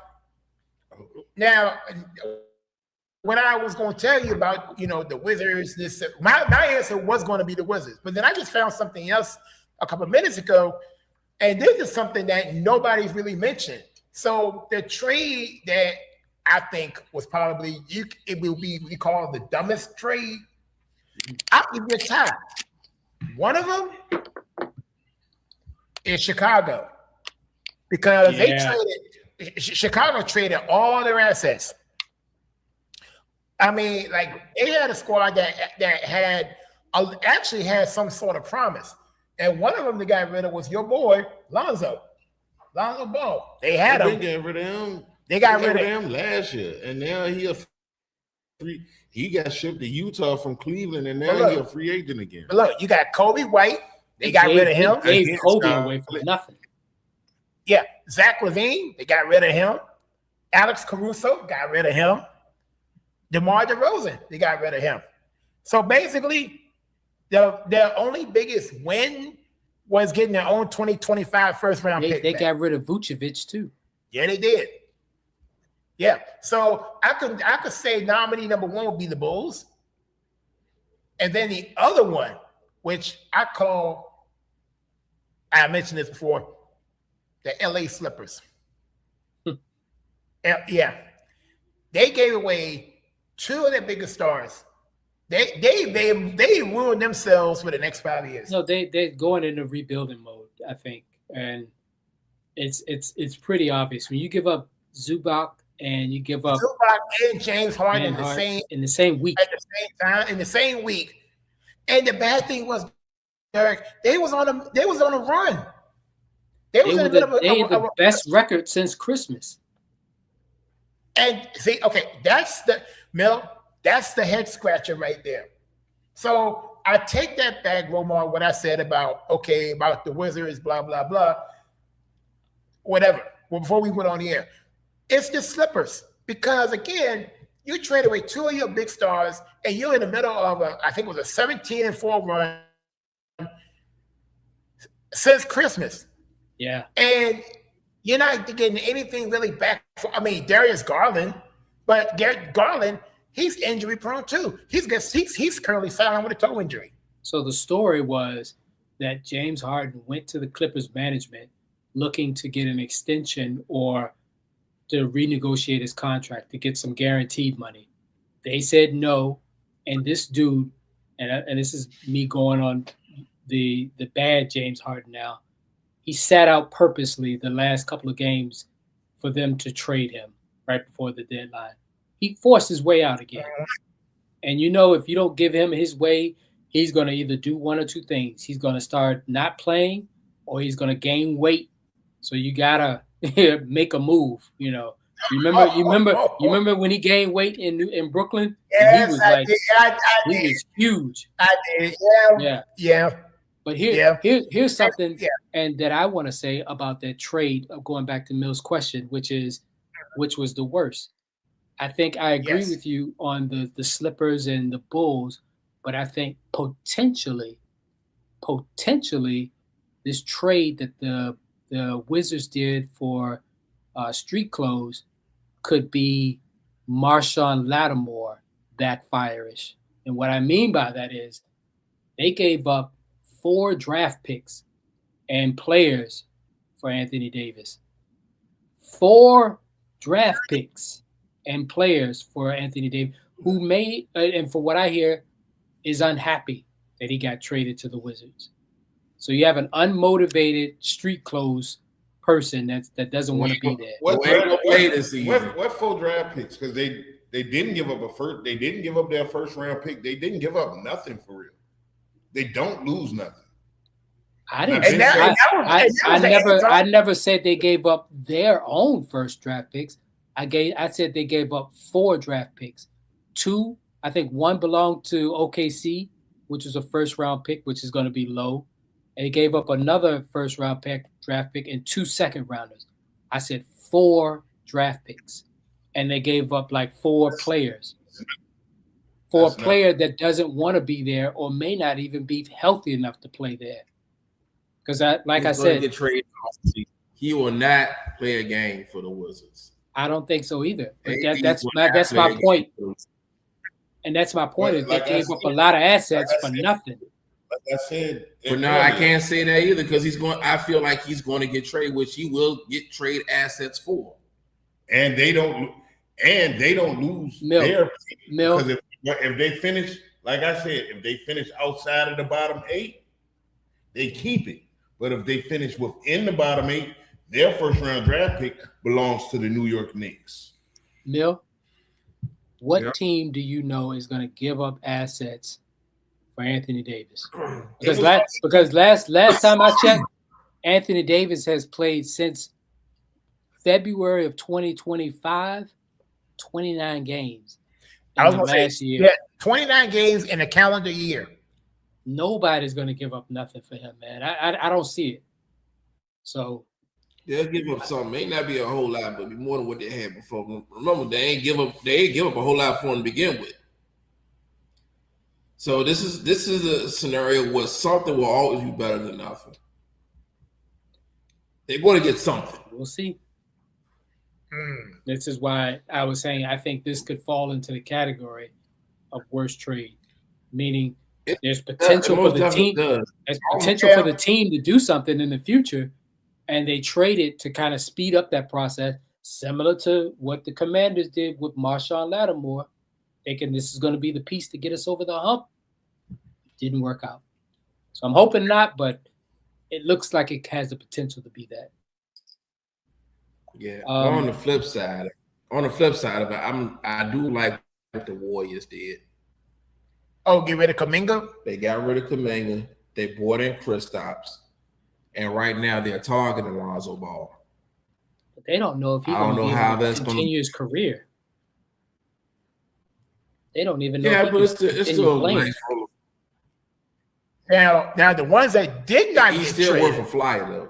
Now he's still worth a shot because you're not going to be paying a whole lot for it. You might get a bag of chips or something. Yeah, you're not giving up a whole lot for him. It's low risk, high reward. Well, I will say this: when the Warriors do have a capable big man, they tend to do well. If you go back and look at Looney, or when they had that guy from Australia, what was that big guy named? Bogut.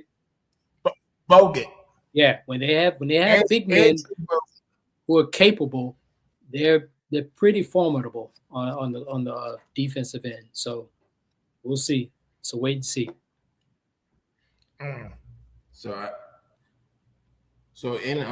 we talked about Ja a little bit. All right, so let's acknowledge the one you did get right, Will. What? Okay, so there were 3 people, notable stars, that did not get traded. Mill was right on one of them. And the one that you predicted was Giannis. And why do you feel it came out the way it did? Because ain't nobody giving up. Ain't nobody gonna give Milwaukee what they was asking for. Not Yeah, for a go hurt find some Giannis. Who gonna give up that when he potentially could be on the verge of a torn Achilles? Why would you do that? Now, Galloway, that's what I said last week. Continue. But they want what Minnesota gave up for Rudy Gobert. They looking for a deal They like will, that. yeah, they will never get a return on investment. Hey, speaking of Rudy Gobert and his haul, have you guys watched what Memphis has done with their last 2 players they gotten rid of? How many draft picks did they accumulate for the boy they sent over to Orlando? They got more draft picks than they got It players. was 4 players, wasn't it? For They got 4 number 1 picks for short arms, the muscle bound dude. I can't think of his name right Jaren now. Jackson. No. Jaren- Oh, Bane. Bane. Yeah, Bane. They got Bane. 4 He number went to 1 picks Orlando. for him. How many picks did they get for Jaren Jackson? They didn't. They ain't getting no picks. They just swap players. No, They got some picks too. They got like some picks. they got like 3-4 picks or something like that. So They that's got some. I It was like 3 to 4 for Triple J. So they sent it, what, 3 players to Utah? Is that what it was? Yeah, they did. So you know what's crazy though? and they still have John Morant to go. I mean, they could get potentially. John Morant's the only one that's left from the original squad. Yeah. So yeah, the one person they talk about trade, the one that's still there. Make that make sense. Hard to trade a depreciating asset. But see, again, the one clip you sent me this morning was about the negative trade value. Yeah, my the thing with Brian Windhorst. This is one thing I needed my dad for. Oh, Go ahead. so that's what it was. But his take on what Wendy, Yeah, what Wendy said about the negative value. yeah. Well, I mean, put it this way, Bill, because the stuff that we covered before that you've seen, the baggage that he had to endure, the stuff, the off-court issues, that didn't do any favors at all. And that's one of the main things that we're looking at. Yeah. I think one of his biggest problems, and this is the thing that Roma kind of pointed out last year, lack of accountability. There you go. Lack of accountability is hurting this guy so bad right now. And another thing that's hurting him, the biggest thing that hurt him outside of accountability is his father. Yeah. You can add all those things together. And now those I think Those are the top 2 things. His accountability for his actions and his father. Yeah, the stuff that he did on Instagram didn't do any favors at all. And then, like you said, and the fact now, and then he had a bag that was waiting on him. But Kevin, Huh? he is a super max player. Potentially could have been a couple of years ago the face of the league. And you telling me that nobody wants to trade for him now? Yeah. And that's the head. See, that's the head scratcher right there. Because now are they doing it to set an example out of him or make an example out of him? Is that what it is? I think he did it to himself. That was gonna be my next. Yeah, he did. He had to. Like when he's healthy, he can be great. And he has shown flashes of it. So what are some good fits for him, Roma? What do you think? Where could he go? The best fit that I could say for him, and the only person that could really help revitalize his career, Minnesota. No, it's sitting right there in Miami with Pat Riley, because Pat Riley ain't gonna go for that nonsense from him or his daddy. I don't know. Now I don't think he gonna listen to Pat. Pat kind of. he's old school. Yeah.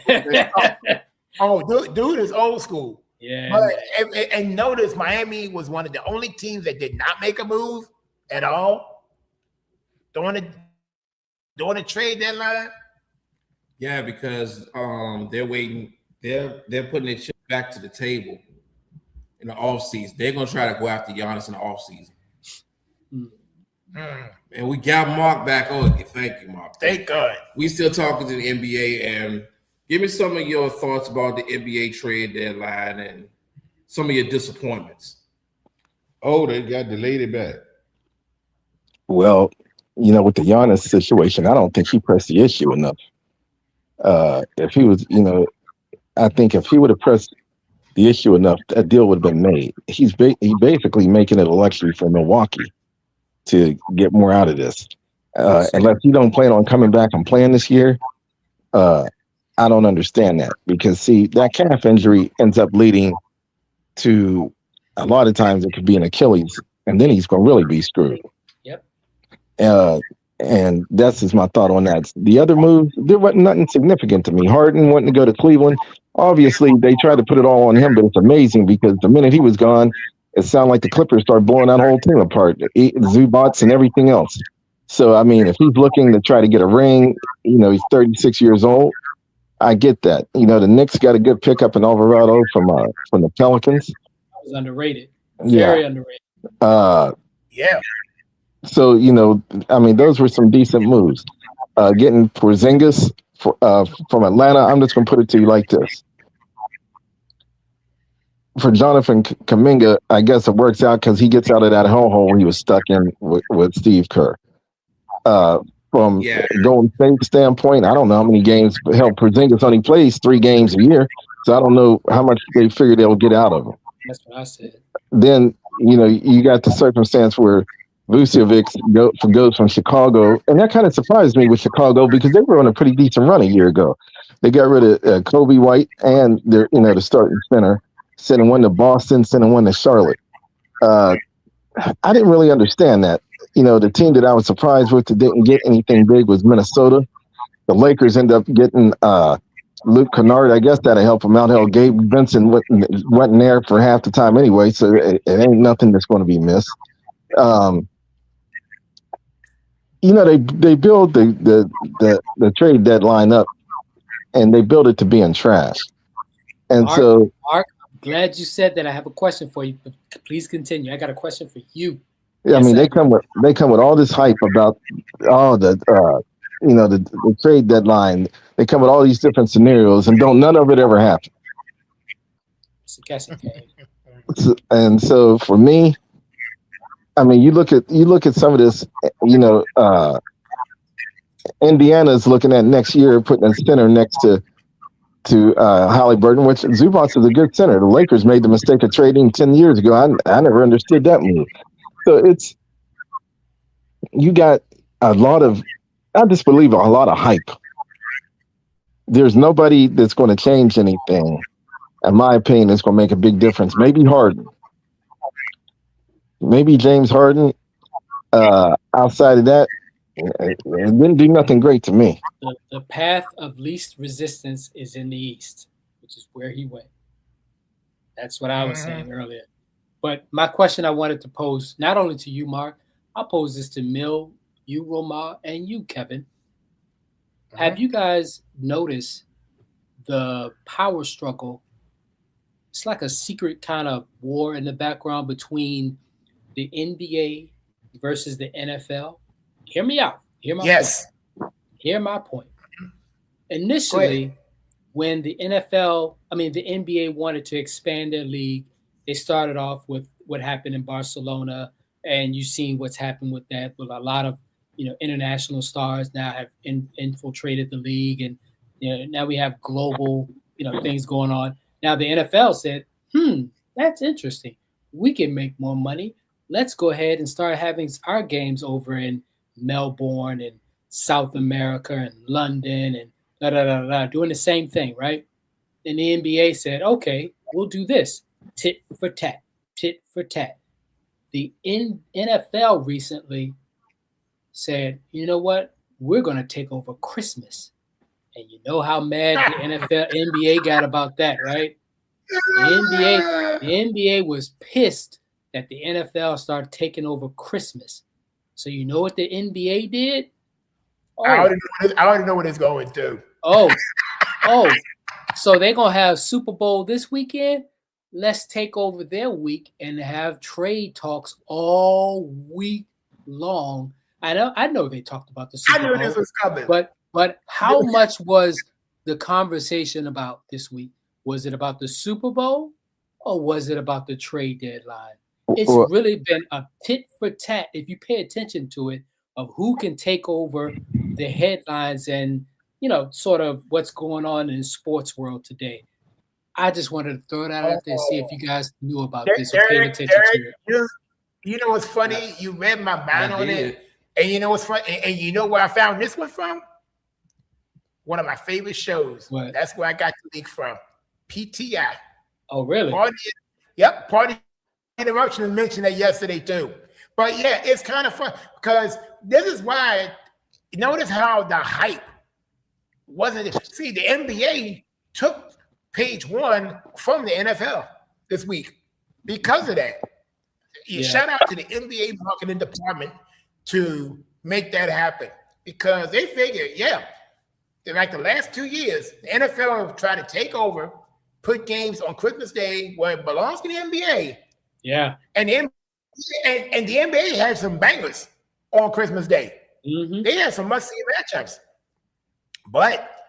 And 6 weeks later, the marketing department decided, okay, so y'all talking about this. So they had 2 whole weeks to talk about Super Bowl, blah, blah, blah, this and that. On the main shows, well, some of the shows that sometimes I watch in the morning and the podcast you listen to all day, there was more talk of the NBA. Almost it dominated the headlines. Yeah, exactly. It dominated the talking points the majority of the week. Do you think Roger Goodell was happy about that? Hell no. No. We talk about Giannis more than we talk about Seattle and matter of fact, we're talking about it right now. Are we even talking about the Super Bowl? Super Bowl's tomorrow. And the funniest, here's even funnier. We ain't gotten our picks yet. And it's almost 5 o'clock. We ain't even talked about who's going to win. We ain't talked about strategies, any nuggets, whatever. 24. I ain't say nothing. Okay. Continue. Yeah, but it's so funny how I sat there thinking like, I knew this was coming because I found that on PTI yesterday. I was like, oh, and then Derek, I thought about you when I first heard those graphics. I was like, either I'm going to use or Derek's going to find something up his sleeve. That's funny, but that is true. That is true. But it's good for us as fans, though. I'll say that. But it's good talking points from angles that not too many people talk about either, especially when you listen to these shows in the morning sometimes and you pick up an extra nugget somewhere you weren't expecting. Mm-hmm. And that's why Romo will be doing the same thing, except he finds another source somewhere. Instagram's his best friend in times like these. And between, I think, me and you, Derek, I think we're on the same line as far as shows on ESPN. Yeah. Something that I didn't know PTI was still a thing. I thought they got rid of that with Cold Pizza. PTI still on? That was it's still on. They got rid of the other one, which I'm so pissed off about to this day. Around the Horn. Oh, yeah, that's what I meant. Not Cold Pizza. Around the Horn. I thought they got rid of PTI and Around the Horn. Yeah. And that's where I first learned all this information from. And that's where, I'm thinking, that's why when you learn these nuggets from these shows and then you apply it here, and that's how, as Mel always says, iron sharpens iron all the time, because somebody's going to find something in the chat somewhere. But very interesting. Now that we finally get into football, first, before we do our picks, we have to say condolences, man. Sonny Jurgensen. Sonny J. Sonny J, 91 years old, 18 seasons in the NFL. and he started with the Eagles. Yes, won a championship in 1960. Then he went on. Then he went ahead on 11 seasons with the Washington franchise. He is sorely missed. Hall of Famer, by the way. Yeah. Yes. He's in the Hall of Fame. Yes, Yeah. he is. Yes. He Yes. is. Unit of measurement, which all greatness should be by. You know, if your resume is better than Sonny Jurgensen, you should be in the Hall of Fame. But that's neither here nor there. One of the greatest in both franchises. You know, we Eagles fans, and I'm an Eagle fan, surrounded by Washington Commanders fans. May he rest in peace. Thoughts and prayers go out to him and his family. He will surely be missed. Yeah. Yes. Yeah, absolutely. Possibly soon to be named Washington Warriors. Don't know if y'all caught that nugget. No. I did read. I ain't surprised. Y'all can't make up y'all mind. Y'all can call you whatever y'all want to call yourselves. You're gonna sue yourselves over for 2 years later. New ownership. I did run something across there yesterday, but You see the thing with I'm not putting new that much helmet, stock. the new helmet with the spear they're talking about? Not soon, I but think I a couple did, years from now. Yeah, but it's that's just being one of thrown those, out there. Stay tuned for that. Yeah. Yeah. I mean, I like I said, it's one of those things you scroll by accident and then you see this, and then it's like, oh, all right, you know. But now, so Super Bowl, let's talk about it real quick. Now, do you think that Sam Darnold deserves an apology toy? For what? Okay. So basically, you know, we back to what 20. Okay, so let's put it this way: the class of 2018, the only first quarterback to reach a Super Bowl. If you would have named everybody who in that class, everybody probably would have said Lamar Jackson would have been the first. Mm-hmm. You know, so between Lamar, Baker, Trevor, who else was in there? Romar, help me out with this one. 2018 class. Was Josh Allen in too? Josh Allen. Yep. Josh Allen. Mahomes. Oh, Mahomes. Okay. Oh. No. Well, hold on. No. Yeah, Yeah, Mahomes in 20, was in that in draft. 20 He was number 10. No, he No, he wasn't. No, they didn't have him listed.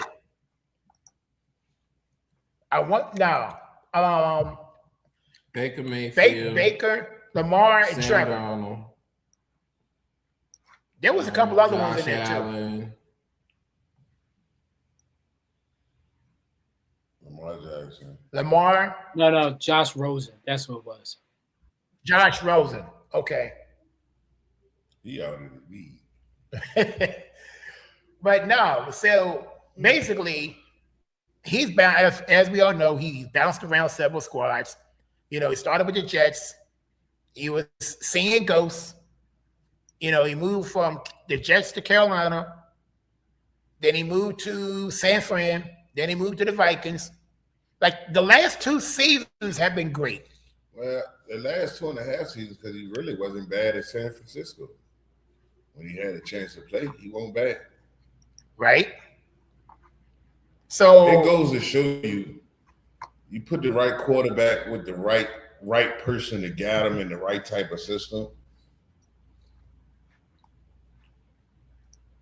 Right. You know what I'm saying? Because he was the number 2 pick in that draft. Sam Darnold. You don't go that. Yeah. Mhm. To the Jets. He was number 3, I think. Number 3. He was number 3 in the draft. Okay, top 3 'cause pick. Saquon was number 2. Obviously, you don't go that high if they don't see the potential. But I'm sorry that it took them so long to get where he at. But what could you say? He didn't have. He had the same. His offensive coordinator last year in Minnesota is his head coach in Seattle this year. And see, So he went from he left the system. He left the system in Minnesota to go right to be in the same system in Seattle with a better defense. So you went from Vikings to the Seahawks, and then when your first year, and you was in there 14, like similar records, 14-3. Well, he playing in the same system that he played in San Francisco and Minnesota. So it's familiarity. He's running that Kyle Shanahan offense basically over and over. And it's quarterback friendly. So it's benefited him. It's not like he's going to different systems every year. The last 3 years have been the model of consistency for, which is, I guess, led to some comfort for him. Mm-hmm. You know, and that helps a lot more than you actually would know. So, Yeah. That's definitely true. Yeah. God almighty. So anything that, Derek, you see anything unusual within the last 2 weeks, like injury reports? I think their safety, that Seattle safety that rolled his ankle in practice, is going to be a big hindrance if he's really not able to move, because he's asked to, on third down, cover like the number one receiver. He's like their lockdown guy on third down, sort of like what Philly does with Cooper DeJean, right? Mm-hmm. On third downs, Philly ask him to put him on the back or the tight end or whoever that number one option is on third down. Seattle does the same thing with this nickel. The thing about it, this dude's a rookie, and he's elevated that defense because it allows, Seattle to zone up and him man-to-man underneath. And without him, it could be a difference. It could be a difference. So that's an injury. Now, I did find some similarities between the last time they played in the Super Bowl in 2015 and this coming year. The Seahawks, they were betting favorite. They were favorites in the first one. Josh McDaniels was the Patriots OC. Right. Seattle has the quote-unquote best defense in the NFL. What happened in the third quarter? If you can name this, Kevin, I'll Venmo you $20 right now if you can tell me what happened in the third quarter to turn that game around. Oh, that catch that shouldn't have been a catch. Nope. That I don't remember right off top. Go ahead. Seattle was up 24-14, and they were shutting Tom Brady down. Their nickel corner, I think his name was Lane, broke his leg. And that means there was no more dominant nickel corner to put on Julian Edelman. Guess who went off as soon as he went out the game? Julian Edelman. And Tom Brady was going up and down the field on them. And they came back. They turned that 10-point deficit into a win. Stupid call at the end, but that's what happened. Now, and to your next point, as what you just mentioned, Derek, Seattle safety hurt in the practice week. Right. Because Tom knew he couldn't go on the outside because they had Sherm on one side and they had what was the other corner they had on the other side? They had Brandon Browner. And he was a physical corner that would jam the hell out of you. Well, he was big. He's a big dude, right? So you knew you couldn't go outside. Then you had Cam Chancellor, the strong safety. You didn't want to go across any of that. You couldn't go across the middle, and you had Earl Thomas. The only weakness Seattle had in that secondary is if that nickel corner got hurt and he broke his leg in the third quarter, and then Tom Brady went loose with Julian Edelman, hence the comeback. That's what happened. And if that nickel corner is out for Seattle this game, I think we might see the same thing again. So I hope not. I don't. He's playing. No. But is he going to be available to really move like you want to? Hey, I know it don't matter. But out of all the quarterbacks this year in the playoffs, Drake May has the lowest QBR out of all of them with a 38.7. Yeah, but if you listen to the pundits on TV and them talk about it, he's the best quarterback in the 2024 draft. Okay, well, Eric, look, like Lawrence Taylor said in Waterboy, and that's why you say no to drugs. Yeah, I hate the fact. I hate the fact that he came within a couple of points with winning the MVP. Can you believe it? And Drake May missed it by one vote. By one vote. Like, how is that possible? It's been a rough week for Patriots fans, actually. Belichick couldn't get in. Robert Kraft couldn't get in. Drake May missed the MVP by one vote. Oh, and then on top of that, Adam Vinatieri did get in. He was a Patriot. Yeah. Oh, and then they try to drag Tom Brady when on one of them shows. Vince Wilfork was pissed off about talking about. So was Gronk. So was Gronk. Gronk's pissed off at him? Not pissed off. No, he had some questionable things to say about Tom. Jealousy type. Is Drake May left-handed or right-handed? Right-handed. Right-handed. Okay, so just to say, by the way, ladies and gentlemen, the nickel corner that Galloway's referring to, his name is Nick Emanuori. He has a high ankle sprain. He is good to go. Drake May has an issue with his right shoulder, but he's good to go. Yeah. One's going to cancel out the other. Well, here's the thing. This Super Bowl here, I hate to say it, but it's not getting the notoriety like other Super Bowls because nobody really wanted to see this particular Super Bowl matchup. I mean, at worst they thought they would have got Buffalo and maybe the Rams or Buffalo, or say Seattle was there. But with this matchup with New England and Seattle, it's not a lot of interest. I ain't gonna say it ain't interest from our standpoint, but from the general public, they wanted to see a Buffalo. They wanted to see the Rams. This is not what they wanted to see. But not only that, but there was also, if you think about it too, Mark, Derek and I were just talking about, if you also notice how the NBA basically got their lick back from 6 weeks earlier when the NFL decided to invade NBA on Christmas Day. The NBA took the headlines away from them. When they put the deadline in, we were talking more about the deadline. Here's the thing. If you'd had, say, Buffalo and the Rams playing that Super Bowl, trust me, it'd have been more steam than what it was. I think it became a matter of interest. And unfortunately, the NBA trade deadline kind of outweighed people's interest went elsewhere. They did. And, it sucks. Yeah. But maybe they, like I said, they may have wanted to see Philly play Buffalo or a bigger name team in that situation, and it just didn't pan out that way. I mean, you got Philly not there, you got Buffalo not there. Hell, I ain't gonna lie to you, Kansas City not there. I mean, I hate to say it, I think it'd have had more pop if Chicago would have been there just because of the way they have been winning games.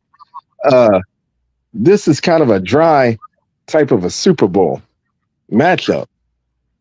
It's unfortunate because the teams that's there, I guess they deserve to be there, but you have freak elements. Bo Nix breaks his leg on the last play of the regular, in regulation. The Rams, the punter decides to flip when the ball's on the way to him. I mean, it just. He got the Houston Texans quarterback who forgot how to play football. You got CJ. All of a sudden, he think he backing up one. None of it. It just panned out to suck. The teams that you wanted to see there, the teams. I'm just saying that from a popularity standpoint, the teams that we wanted to see there, if nobody expect to see this. Yeah. That's all I'm saying. I'll say this, Mark. I'll say this. The low expectation usually leads to high gameplay. And what I mean by that is none of us had that same energy as far as excitement when we looked at the Indiana Pacers versus OKC in the finals last year. But that turned out to be a barn burner, did it not? Well, it was until my man went down. But I think this Super Bowl reminds me Remember that year when the Chicago Bears played the Indianapolis Colts? No. New England versus the Rams. Remember that one when it was like 10-3. Yeah, but you know, but what I mean by that is the hype. I mean, nobody wanted to see Rex Grossman, but True. whereas they were thinking, yeah, at least Peyton gonna get his. I mean, but the point is, it didn't come with that pop to it. And then, of course, opening kickoff, Devin Hester took it to the house. But outside of that, I mean, it wasn't a very popular, in my opinion. I tell you, the only one that might have been worse was when Baltimore played the New York Giants and Kerry Collins. Oh my God, I went to sleep. That was in 2001. Yeah, when they had Baltimore, they had Kerry Collins was the quarterback. That was almost a shutout. It was Trent Dilfer. Trent Dilfer. Dilfer. No, but the Giants who hit quarterback was Kerry Collins, I think. Collins, yeah, they couldn't get barely past half. Their running back was Rodney. The Giants' running back was Rodney Hampton, one. Tiki Barber. Oh, Tiki Barber. Oh. I'm just saying those guys. I mean that type of Super Bowl just sucked. Yeah, Giants got to that Super Bowl basically off of home field advantage. Or the other one could be, all the playoff teams playing the cold that year. And then the other one would have been Atlanta and Denver. Everybody expected Minnesota to be there. That's when Randy Moss, Chris Carter, Jake Reed. Disappointing loss at Minnesota. Oh my God! That hurt me. I damn near died because I bought a Randy Moss jersey that same day, and the hell, they lost. I was rooting for Randall Cunningham and Randy Moss that year so bad because they got beat 41 donut. No. That was the game they lost to Atlanta. They lost to that was the game where when that field goal kicker missed at the half, I said that's going to come back to haunt him. That was the only miss he had all season, Mark. The only miss he had all season, he missed in the NFC Championship game. And you know what's crazy about that? I think Morton Anderson got in the Hall of Fame. I felt so bad for my boy. What's my boy with the face? Not Dolman. John Randall. Yeah, I felt bad for him and Chris Carter. Minnesota was supposed to win a Super Bowl that year, man. They were 15-1. Yeah, and that missed field goal. Oh. Boy. I thoroughly enjoyed them ripping Dallas apart. That what was it? I think it was a Thanksgiving Day game. They ripped Dallas. Oh man, yeah. Hey, that they had the most explosive team. Randy Moss, Jake Reed, Chris Carter. Oh, they were loaded. And their running back Robert Smith. Robert Smith was a bad dude. He was a bad dude. They was loaded. It's a shame. He reminded me of how Roger Craig ran. Yeah, but he was 6'3", 6'4". He had the same type of running. He had the same type of running style of Roger Craig. And see, the thing is amazing about him. When he was at Ohio State, he said, "Man, I you know what? I came here to learn. I want to be a doctor. I ain't doing this no more." And he quit. Yeah, he did. Yep. I mean, this dude was. Man, Minnesota was never the same after that because I think. Well, I wasn't never the same either. I spent $50 on that damn jersey, and they lost that same day. No, what I'm saying is, I think after that, didn't Randall leave and they got Jeff George or something like that? Yeah, I forget what happened. Yeah, they got something. No, Dante Culpepper came behind him. Yeah. Okay. But yeah, I mean, I'll never forget it. I mean, I'm thinking they're gonna win this game. I ran to the mall, got me a jersey. I said, man, I gotta get. They going to the Super Bowl. I wanted to see that matchup with Cunningham and Elway. Yeah, that's what I wanted to see. Man, I got that Randy Moss jersey. By the time I got home, they said they lost. I said, what? I said, I can't take it. I said, man, let me take this jersey back. They said, oh no, there ain't no returns. I said, oh my God. You still got a Hall of Famer. Yeah, but that day that $50 would have been going, could have been going elsewhere. Oh my goodness. But no, we also have to. You could have got a Jamal Anderson jersey. Oh, you know what? I just wasn't feeling that team. Yeah, I knew they were in trouble when the safety got caught playing around the night before the game. Oh yeah, Eugene Robinson. Yeah, he out. He had the thing. He got NFL Man of the Year award. And 2 hours later, he got arrested for soliciting a prostitute. Yeah, that's See, He only got that $40 special. Hey, yeah. Hey, he thought he was up there on Chamberlain or Broad Street. oh man. Ramon. Hey, no, he wanted to get him a $40 special. Well, You know what's sad, because that's the one thing we now we have to start looking at every single year around this time. Somebody gonna do something stupid. well, hey, you gotta remember, hey, the night before the Super Bowl, somebody get popped every time, don't they? I remember the Raiders had that dude Barrett Robbins. He decided to go crazy that night. So I forget. I mean, he forgot to take his bipolar medicine. I mean, well, I ain't throwing no shots, but Donovan McNabb pulling off the Willie Beeman. Oh, going up. Yeah. Hey, they had Stanley Wilson. They knew he had drug problems. Cincinnati. You can talk about that game all you want to, but I'm gonna tell you what. I was so impressed by Terrell Owens playing in that game. Yeah. Oh, I tell you what. That dude would have been the MVP of the game because he could have. Because I'm telling you, he played on a broken leg, and I'll never forget that game because Lito Shepherd gave up that stupid ass touchdown on the first series, and I said, "Oh, this is gonna be a problem." Hey, Mark. Hey, guys, it's quarter till. We gotta put a pin and get back to later. Before we get out of here, Mark, I gotta get you cooking on some boxing.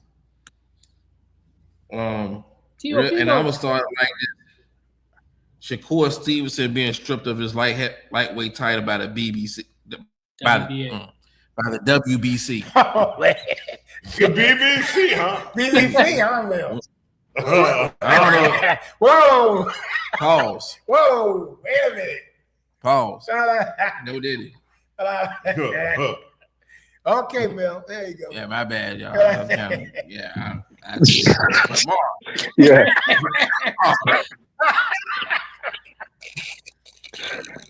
Shakur Stevenson being stripped of his WBC lightweight title.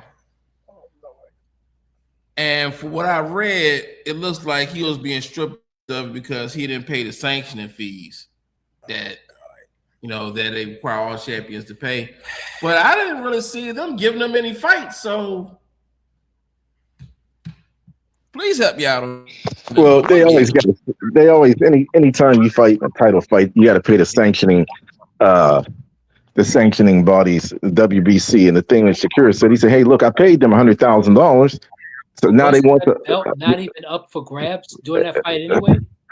Here's the deal: the WBC is a bunch of crooks, and I don't blame Shakur. He basically told him, "Go to hell. You can have this belt. It ain't gonna hurt me from making my money." And it ain't. I mean, that outfit sucks.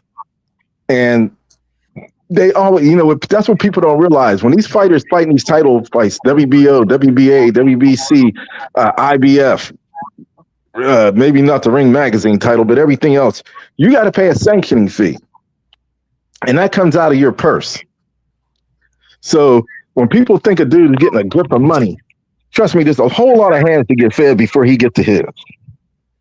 And but if that title is not on the line, why would you need to pay for it? Because he still had, because you know what, the way the sanctioning bodies work, he had, I think, if I'm not mistaken, I think Lopez might have had that WBC title. I think. No, but they stripped him of his 145, not the current weight that he was fighting at Lopez. Where here was the thing, they figured because he won, it was a title fight.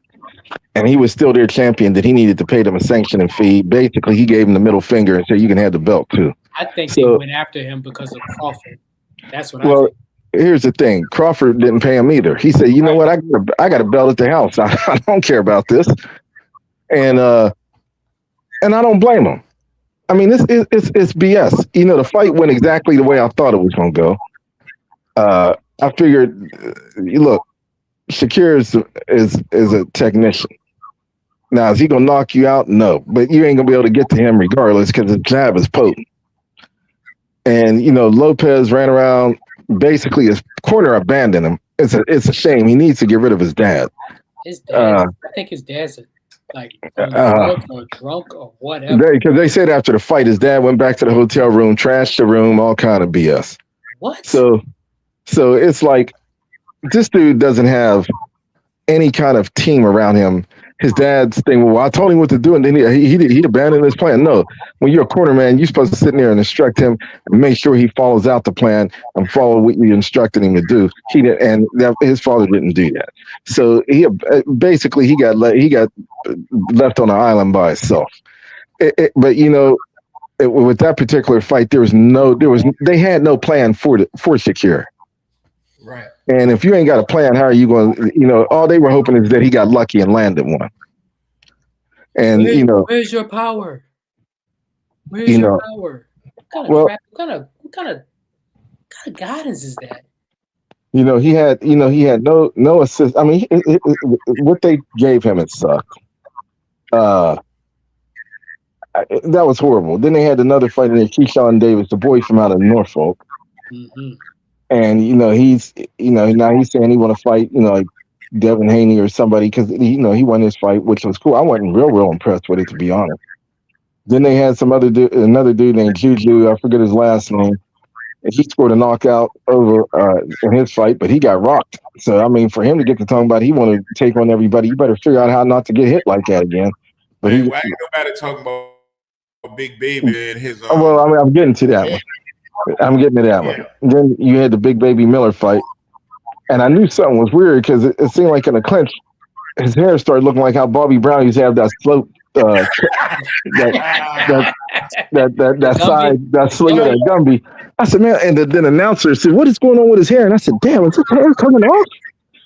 And dude said he went what happened is he had went to his mom's. And he was washing his hair. He didn't know she had ammonia in the bottle. Well, anyway, his hair came out, and he was trying to get an emergency job done.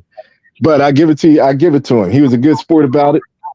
I thought it would have been hurt. I thought it would have hurt like hell for him just to snatch it off the way he did and threw it into the crowd. But cut and dry, he was a good sport about it. He got a win. So now he can go get it. He can go get the real toupee put on the right way. And I tell you what, everybody. I'll say this: that little incident got that dude a whole lot of radio play this week.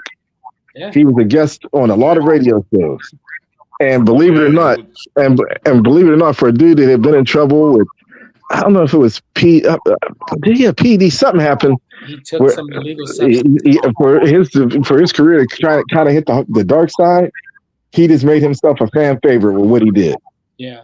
And so he kind of, in a crazy way, he kind of resurrected his career for what's left of it. But that was bizarre as hell. I'm looking, I said, what did this dude do? I mean, because I saw in the clinch and I just seen one side of his hair. Then all of a sudden he started getting hit with jabs, and the dude that was hitting him was like, dude, what's going on? And that was a mess. That was a mess. Yeah, and he actually won by split decision. Yeah, that's why I say he kind of resurrected his career. But then, hey, Milt, I guess we had the education on earlier on what happened with the wrestling event that was on. Was that on that same night, or was that the week before? No, it was the same weekend. Saturday night. Yeah. So I felt like boxing picked a bad night to do that because trust me, everybody was watching. Hell, I was even watching the wrestling matches. So. That they picked a bad night to have that fight on anyway, man. I ain't gonna lie to you because I was stuck on watching the wrestling match. I was like, damn. So what do you think about the future of Shakur? Do you want to see him fight Conor Benn, or do you want to see him fight Haney? Here's the problem. Everybody misses one thing. Shakir is going back down to 135. Why? Because that's where he's more comfortable at. He comes up and weight. See, he gets to play that Roy Jones game. He gonna mess himself up. You can't do that. If he comes up to fight Conor Benn, he wants to put that that rehydration clause in there. And if he comes up to fight Conor Benn, he gonna be in for a fight, man. And if he comes up to fight any of those dudes at 147, Yeah, but you're talking about it from a weight circumstance. I'm talking about it from a sweet science circumstance. Like, I think Conor falls into his lap because he's a straight coming forward type fighter, where Shakur is going to counter, dap, touch him up, get back, defend, and just pot shot him all night. I think he fits perfectly as long as he doesn't get hit. That's the thing, because he doesn't weigh enough for that. Well, here's the thing. Conor Benn is just like Teofimo. The only difference is he got a better corner than his father. It's a legendary fighter within himself, Nigel Benn. Yeah. So it's going to be a whole different. It's going to be a whole different mindset when it comes to the advice and what to do. If I'm Shakir, you got to stick in a certain weight class, man. You can't keep juggling back and forth. You're right. Hey man, that dude is like a surgeon out there. I mean, he hits and he doesn't get hit. Right. And exactly. I mean, it's phenomenal. I do want to see what happens if he ever gets clipped. I hate to say that, but I always want to see what happens when a dude gets into a little bit of deep water. I just like to see how they respond and how they hold up. If he was ever going to get hit in a fight, that would be the one. Yeah. If he comes up and he fights Devin Haney, people don't give it credit. Devin Haney got big, man. But it's best to still pillows, though. Here's the problem. If he get tapped, you don't know what's going to happen. Yeah. But from a standpoint of being, I mean, if they're going to go at it, I think Shakir is the better boxer. I think that would be one of those 12-round decision fights where I think Shakir wins, but he's got to be careful with this weight game plan because Devin Haney actually would present a little bit of a problem. And I think if he can crack the code, which I don't think it happened, but if he could, it could be a problem. Conor Benn is, like you said, he gets one shot in, that becomes a problem. Right. But if I'm Shakir, I'm like, what is it 135 that's going to make you money? Nothing. He needs the big money fight for him. Nobody wants to believe it. The big money fight for him really is Tank. If he can ever stay out of jail for about 2 days, that would be the fight. That's the fight. That's the fight I want to see. That's the fight I want to see. If him and Tank fights. So not King Rod, not no. Tank is the only way he's going to get the respect he wants. He's got to beat Tank. As much trouble as Tank is in, he's outside of Canelo. He's still the biggest draw in boxing. What about Lamont? No, hell no. No. I mean, he would pick him apart. Again, Tank, there is nobody else. Tank, they got this brother Abdullah Mason. He needs to fight a few more fights. I haven't seen him get knocked down a couple times in a fight. But I mean, this is it. The money is Tank. The money is Tank. The money is Tank. I mean, he'll make a little bit off the other ones, but trust me, the money is Tank. And it's just a matter of what Tank want to do, man. Because jail. He got caught recently. Yeah, I mean, he's today's modern day Mike Tyson. Bobby Brown. Well, I mean, he's today's Mike Tyson. He can't stay out of nothing. And I'm gonna be honest, and I'll just leave it at this. And I'm serious when I say this. If the brother ain't careful, it ain't going to end well for him. Yeah. And that's the truth. And it's not going to end well. And from that standpoint, I mean, he won't be with us a hell of a lot longer if he keeps it up at the pace he's going.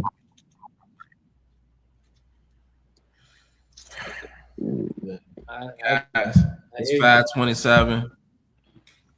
It's time for us to wrap this up and get on out here.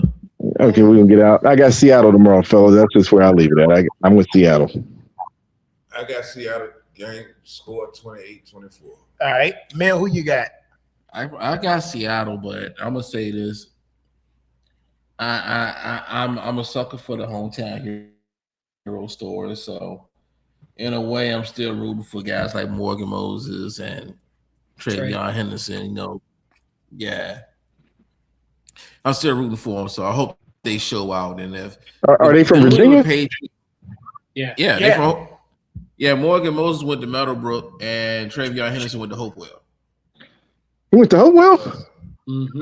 Damn. Yes, sir. Yes, Yeah, sir. that kind So of give me a I'm little rooting different. for That give me a little different. That give me a little different look in how I'm doing. But I mean, I'm still gonna go with Seattle. But damn, I didn't know that. Yeah. All right. Derek, who you got? Seattle or New England? I got Seattle, and I can actually see this being 31-17. So it's 48. Yeah. All right, Mel. What do you think the score might be? Oh, I said Seattle, and I put the overall score at 73. Okay. It's either 72 or 73. One of You want 73? Now I posted on your page. Okay. All right. Okay. It's already written down. Gotcha. All right. I'm going with Seattle as well. I'm going to go with 50. Okay, even Steven. Yeah. Yo, this is the last pick 'em for a while. Calvin, before we get out here, I gotta say is, gotta give you flowers, man. You when it comes to these pickers, man, we wait all year long for these bragging rights. It's almost just as big as the Super Bowl without paying any money and anything like that. You know what I'm saying? So I gotta say, I'm so happy that you wanted to come on. And I brought you on, and you made your pick'ems a part of the Studio W Sports page. So, my brother, thank you. No problem. Thank you. I said I need you in the worst way. You know? I'm gonna keep saying that to the end of our days too. Yeah, but here's the crazy part of this: there are 8 women in the pick'em league, 8 women in the top 10. Sonya is in that group. Sonya has a chance to win. Women are whooping us, and it's only going to keep growing. And the funniest thing is, now I will say this: if Sonya wins my pick'em league tomorrow, and we will keep tabs on it as the night goes on, I will lose it. I will lose it then. If Sonya pulls out and wins, she's currently sitting at number 3. Oh yeah. So we bring her. Yeah. So if she wins. I'm going to find a way to bring her here so she can take. And shout out to whoever created that picture for W Studio W. That picture is awesome. Oh, I appreciate it, bro. ChatGPT, I got in on the craze with that. I'm still gonna make a couple more because I can tell you it was a lot of trial and error with them Janks. They try to put like 5-6 guys in one picture, and I don't know who these dudes is. I'm telling you, you got Kevin, Roma, and yourself in there, and WB in there. It looks just like you guys. It looks really good. Yeah, thank you. I try to get you in there too. I ain't got no picture for you. I can give you a picture if you want, but I don't think you have. What's going to happen? What's going to happen is we gotta make this stuff happen because you come there. I know you don't live in Richmond, but it's always a blessing when you do come down. And we never take pictures, nothing like that. Guys just don't do that. So we do need to update the Studio W picture with all of us in it. That does have to happen. Right.